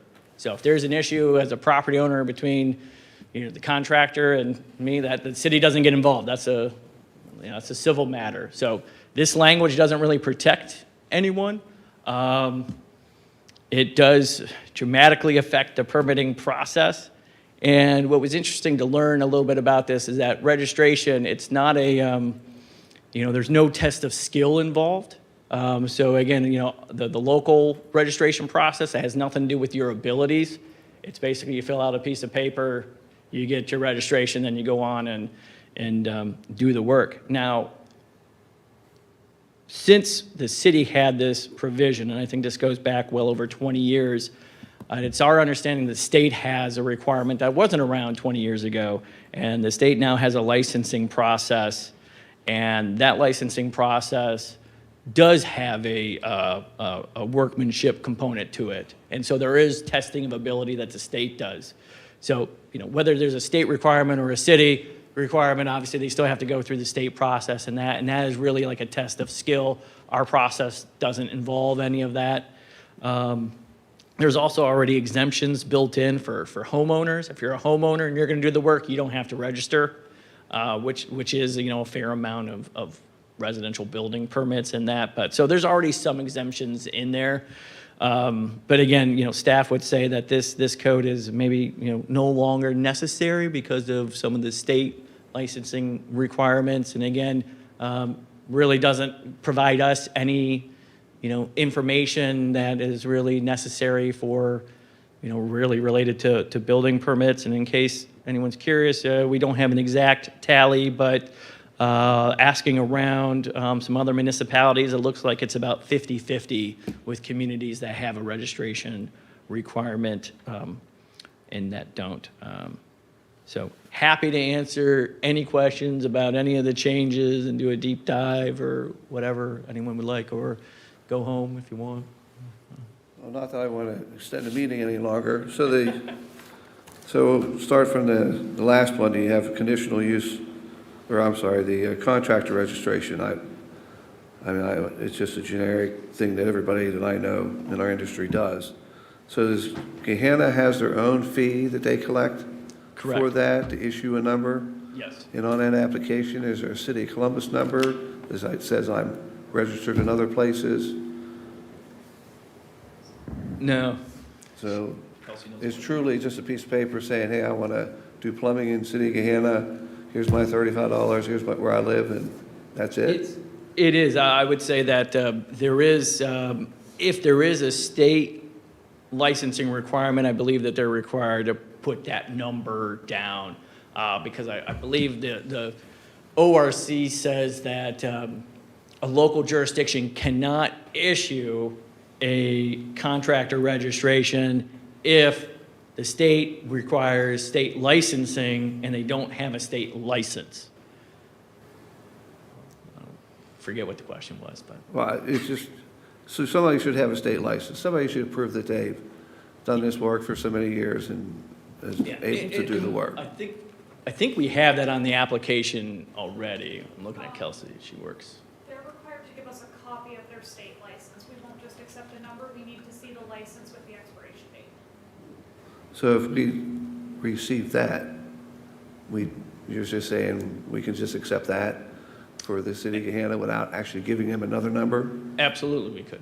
Okay. Or do. Does anybody else have a comment on that? Yes, Mr. Parker. I don't have a comment on that. I guess whether. Well, You want to stick on that? I want to stick on that one first. Okay, I don't have a comment on that.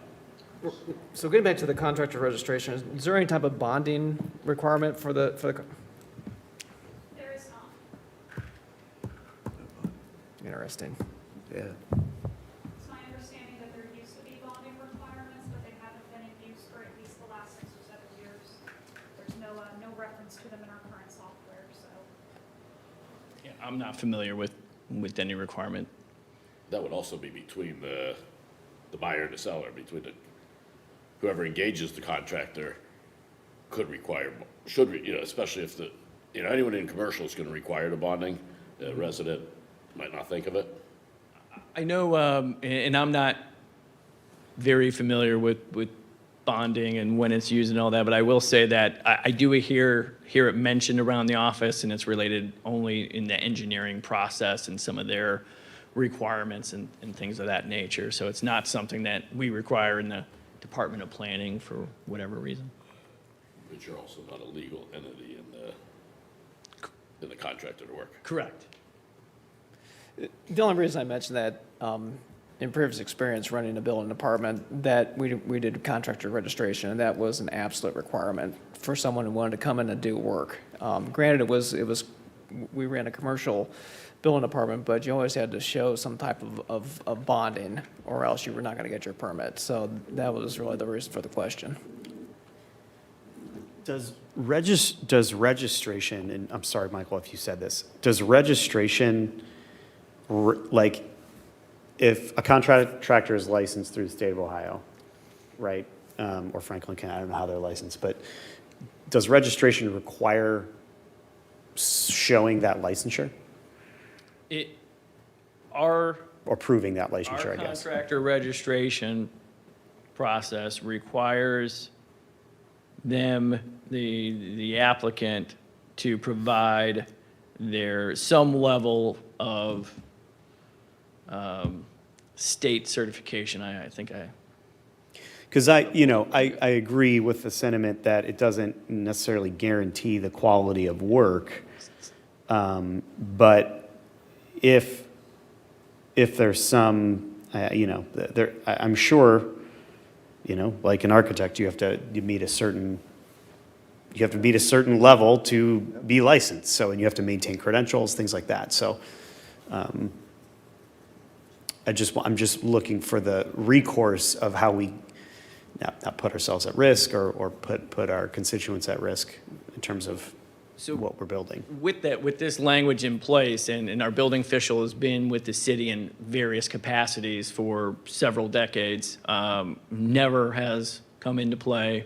And again, it's really a civil matter. If it was like as part of the building team's inspection on a property or improvement, and it's not up to whatever the state, requirements are, whether they're licensed or not, we're not going to issue that building permit, that certificate of occupancy until that gets corrected. So, this doesn't affect in any way the building division's ability to go out there and do inspections to make sure that the appropriate work's being done. You said 50/50 on the adjoining municipalities or cities have this?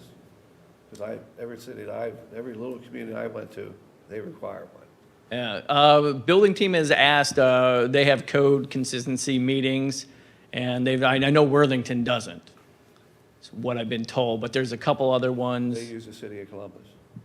Well, maybe What that's do. why, yeah.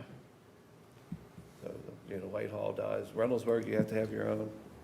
So, so it's hit or miss.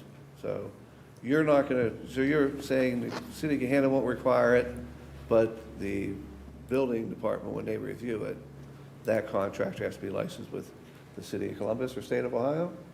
Well, the state has their requirements in that, so we're not, So you're just approving the work that's done, you're staying out of whether he's licensed or not? That's what it sounds like. well, if other jurisdictions have licensing, that's up to those jurisdictions.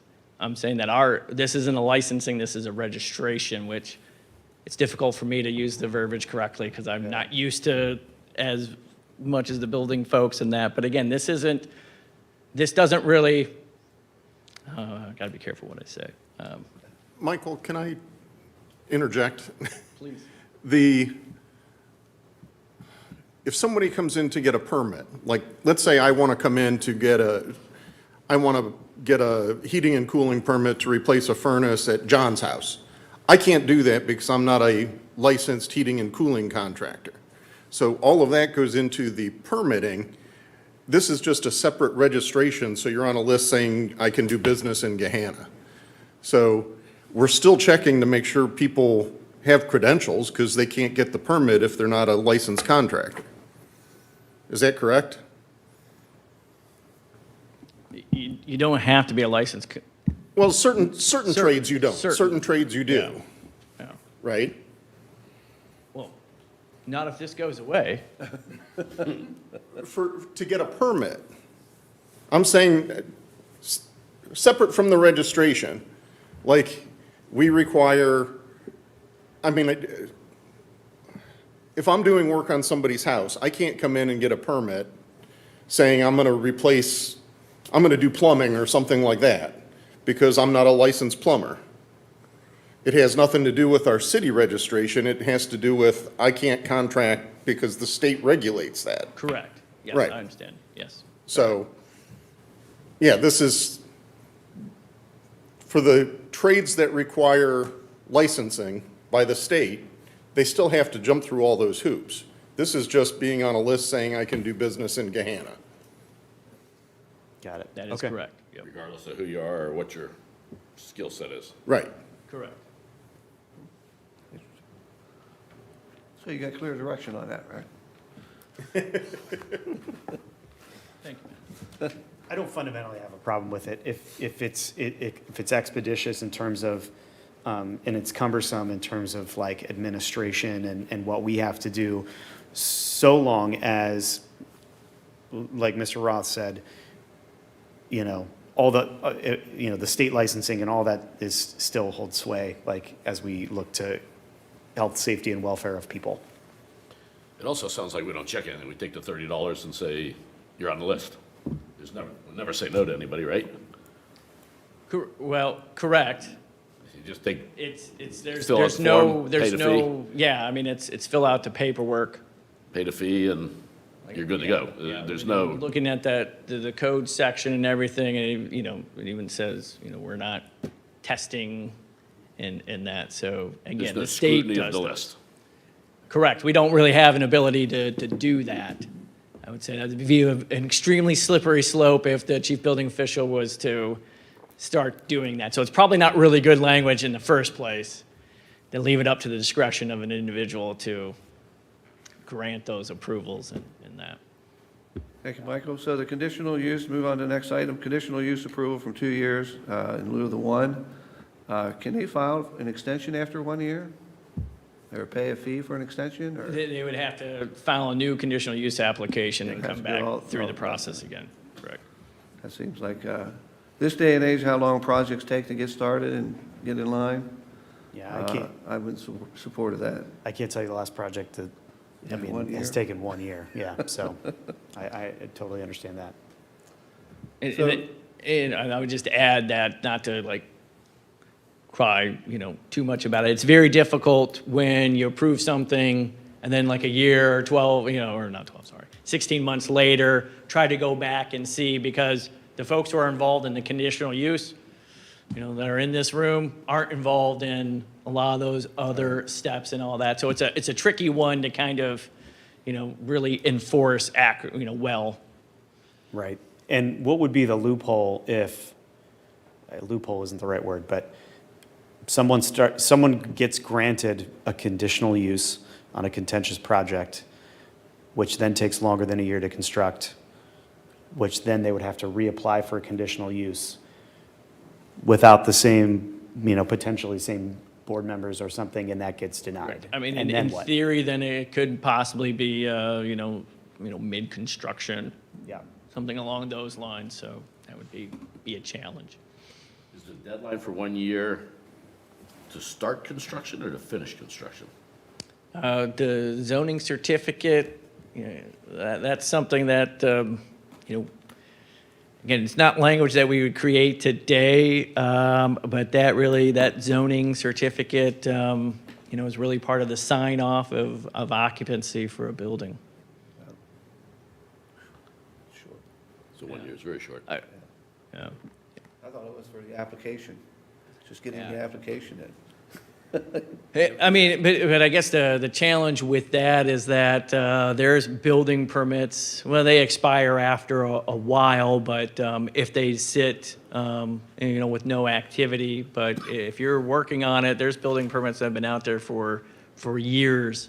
So, I mean, it's not sure what the best ideal language is, and we can kind of tackle that with the zoning code rewrite, but this is, probably a little bit more fair than what we have now. So the OCT requirements, 400 gallons, you get a septic tank that's 500 gallons, 5 by 5, 8 foot long, not very big. I think the height requirement is an excellent idea, but if I'm saying, hey, I got a height requirement, now I want to make this thing 2 acres wide. So I mean, you got to throw a limit on there. I mean, the height and a gallon. What do we want for a gallon? I've seen 2 of these in 9 years.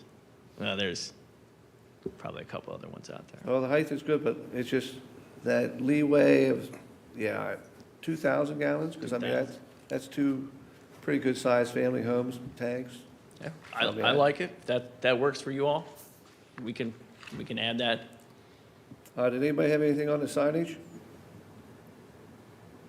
I like the consecutive thing, getting that out of there. Yeah, makes a lot of sense. The parking with the 10-foot landscaping island, I think that's an excellent thing. Perimeter with the OCT and OG, that made sense. I did have a thing with the setback lawyer speak to make English. Mr. Roth, do you have a comment on Englishing the lawyer speak in the setback language. No, I'm personally opposed to lawyer speak as well. Officially said. All right. I have a comment on the sheds. Or The shed? Well, on the setback. I think it should include rear yards, because personally, I'd rather see the shed in the rear yard than on the side yard. Yeah. It's gonna be less visible from the road or from the. Yeah, I would too. There. So to me, if you're gonna make it 5 feet on the side, why not make it 5 feet on the rear? All right. No, that's fine if that's what you all want. And I would We talked rather- more about it being in the side, but it makes sense to me. It also rather creates see the dead, shed. yeah, it also creates dead space, kind of unusable space if you're trying to limit it in your yard, you know, in a, that, I don't know, it's not gonna get used. I don't think it marginally helps, you know, your rear neighbor, so I would agree. Right. So The other thing that's interesting, real quick, is it's interesting, a good chunk of the sheds we see are inside fences.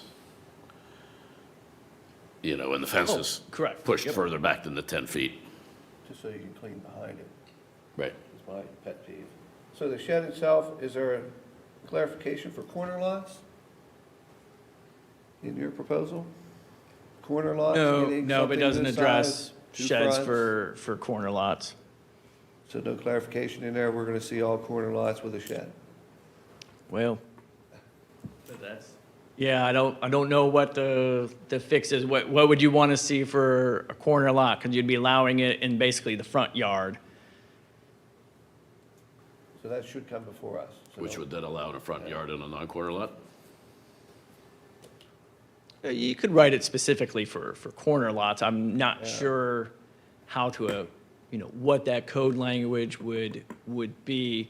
I think when we changed the code for fences in corner lots, you know, fencing typically ends up being one type of, you know, it's 6 feet and it's like a privacy fence of some type. There's not a lot of variation. With unattached accessory structures, that could be a lot of things. And I'd be a little bit more hesitant with the front yard of a corner lot because that can be lots of different things in theory.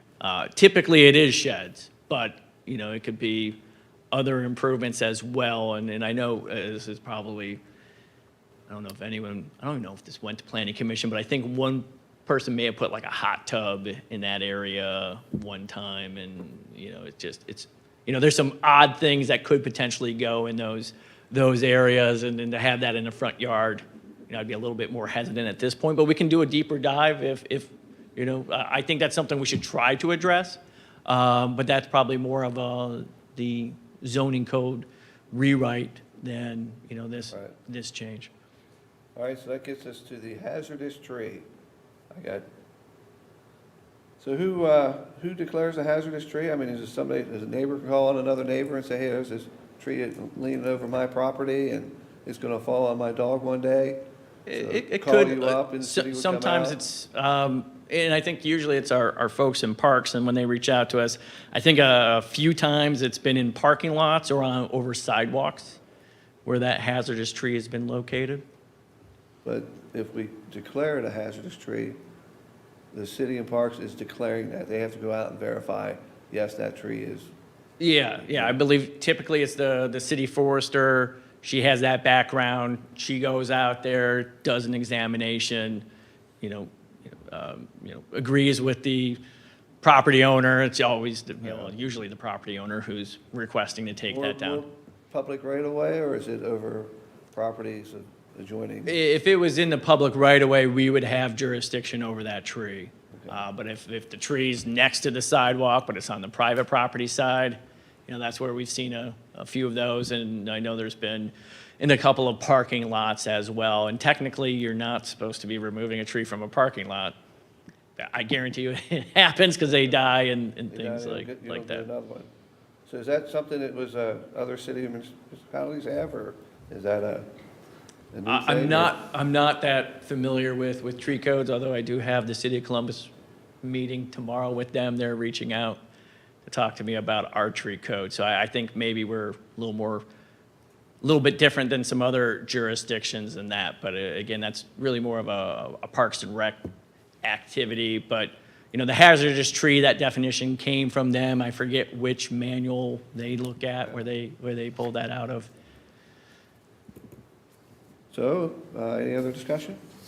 Real quick, Mr. Chairman. On Chapter 1155, the Office Commerce and Technology, I'd spoken with Mr. Blackford earlier. The removal of elementary and secondary schools as from a prohibited to a conditional use. I know in my day job in Westerville, we also have this stipulation where schools are a conditional use in these commercial areas, and they've been problematic. So just based upon that experience, just want to kind of throw that out there that we've had some issues arise from putting schools in commercial areas. And in fact, I don't know if anyone saw the dispatch today online, but my colleagues, they're Westerville, their planning commission are going through a conditional use permit with a charter school that's going to be going into or proposed to go into a vacant office building. And it's, again, caused a lot of problems from the staff level. So again, just want to kind of throw that out there based upon my experience that this may not be a wise thing. So I'm just going to, again, kind of throw that out there. Thank you, Mr. Mako. Just to keep things on the up and up here, we did not have an audience here, so we did not offer public comments on these issues. So just for the record, we went straight to the commission. Hearing no other comments from the commission, do I have a motion for the suggested, what was the approval?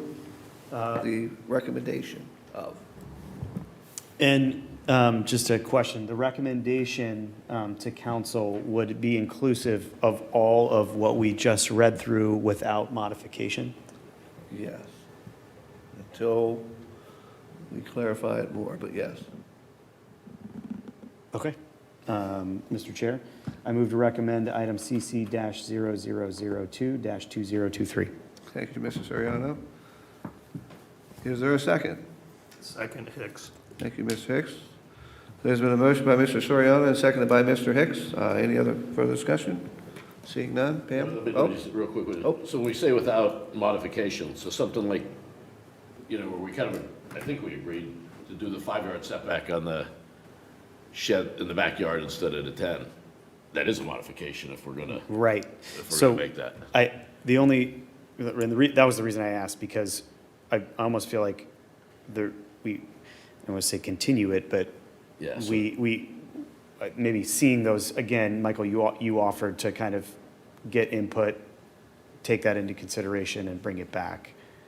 Is that? Is that what you would prefer? I mean, it's pretty What would you straightforward for prefer? me to put 2,000 gallons down and go to 5 feet if that's what we want, or I could bring it back. I mean, Or do we approve it with modification?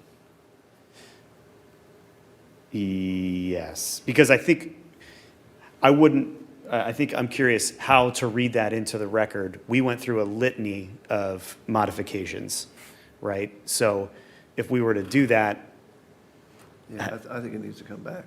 I mean, that's what I would say. I mean, even if it's the next. Are you time urgent?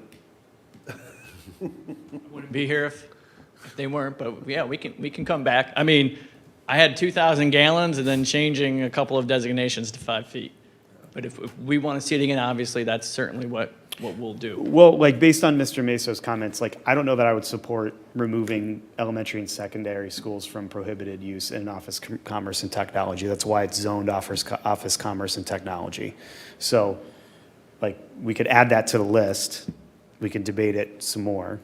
Or you could make the motion and not include that change. I mean, that's delaying it 2 weeks, 3 weeks, whatever it is, won't change that particular. So, I mean, if what's the direction on that? Come back in April 12th. Do you want that removed? Happy to do it. Vote on them separately. If we remove it and you still want a school there, they just come in and ask for a variance, right? It really should be a rezoning. A rezoning. And that whole southern part of the city, almost all of it's zoned OCT, so then it gets very difficult to rezone. I mean, like a spot rezoning like that, is a challenge, but really shouldn't be doing a use variance to prohibited use. It's kind of circumventing the rezoning process. So right now, we've got three major pieces, and I don't know if it warrants more discussion on that particular topic, but it sounds like that one, we've got the rear yard setback for 5 feet instead of 10 to match side, right? Why don't I make some changes and get them back before you April 12th, because some of those single-family zonings have very substantial setbacks because of the minimum property size. We don't deal with those designations very often, but probably if we were to look at what the rear yard setback is and going down to 5 feet, I think some of them are like 60 feet in that, because they're more agricultural in nature and that. So I'd be more than happy to make some modifications and bring them back on the 12th. 2,000 gallons is what I heard for 2,000 gallons and a 20-foot high. 20-foot high, 5 feet for, I think, some of our smaller lots, but some of those larger, more like estate residential lots, maybe I'll propose a reduced setback, similar to what maybe the side yard setback is, but we can, Yeah, well, I think that, right, the rear and the side should be equal. yeah, okay, and that makes a lot of sense Yeah.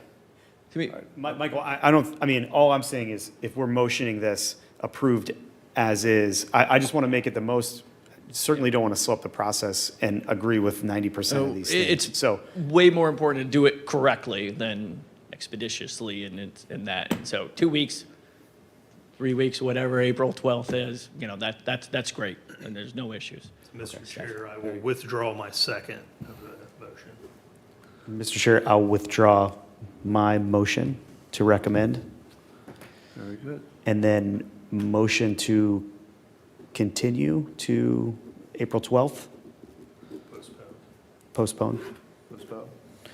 So, Mr. Chair, just formally, I motion to postpone item CC-0002-2023 to the April 12th meeting.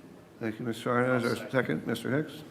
Motion by Mr. Sarnia and seconded by Mr. Hicks to postpone the recommendations to council until the April 12th or 14th?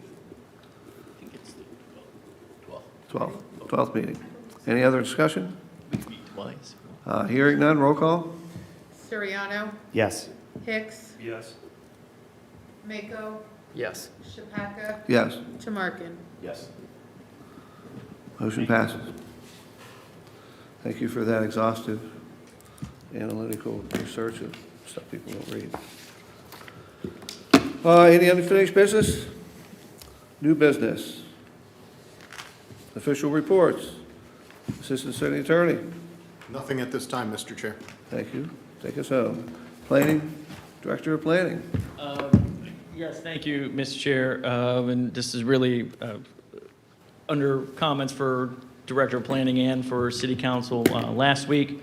Gave a zoning code rewrite update to City Council. And that discussion, we talked about what the timelines are and some of those, where we're at.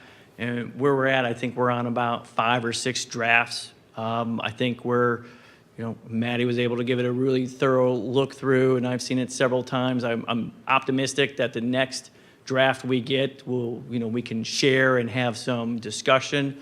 Our thoughts is that we'd like to do like a joint workshop with Planning Commission and City Council, maybe on a non-Monday or Wednesday, and do a deep dive on a few subjects. We'd like to do that here in the second quarter, here in the next couple of months, hopefully. And again, do a deep dive on a few topics. And I think a lot of times when we're talking about zoning, what a lot of people are interested in is, what are we allowing and where? So, like what uses are allowed in zone districts? Certainly that's been a topic recently, but that's always something that, is very important with zoning. Where do we locate those zoning classifications? And what does the built environment look like? And those are very, community, specific, look at that. So, just kind of brainstorming a little bit on, if there's any suggested topics you all would like to discuss in a workshop steering committee about the zoning code, would love to know now or later, and we can kind of, tee something up for when we have those discussions. But again, just high level, we're kind of thinking about uses and design. But if there's other items, if we want to do a deep dive on signage or some other types of things, just, at any point, please just let me know. We'd be happy to put that on an agenda. So we're working on the zoning code rewrite. Like to have some workshops with, again, Council and Planning Commission. Also have some engagement activities for the public.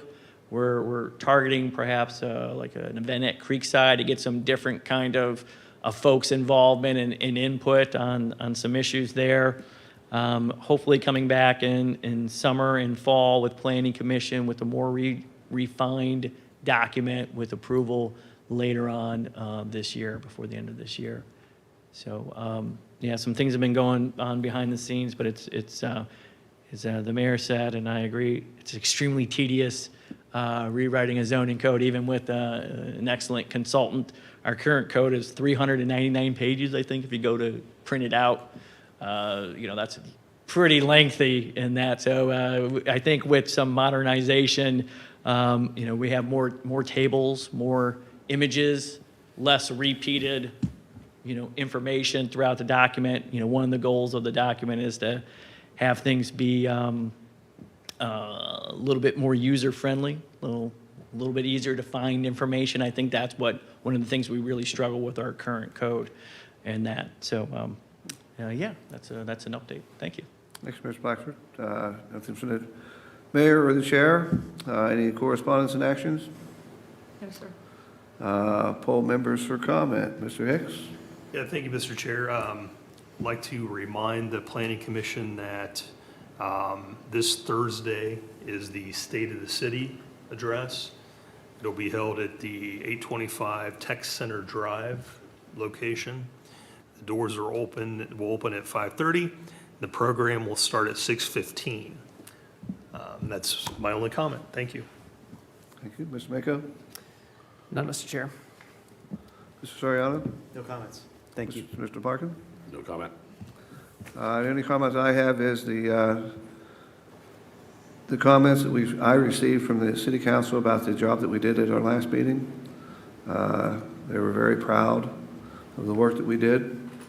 It was nice to have the next level kind of look at us and give us some more encouragement to keep on and do what we do, whether it's in favor of some people or not. It was just nice to have that support. Outside of that, do I have a motion to adjourn? So moved.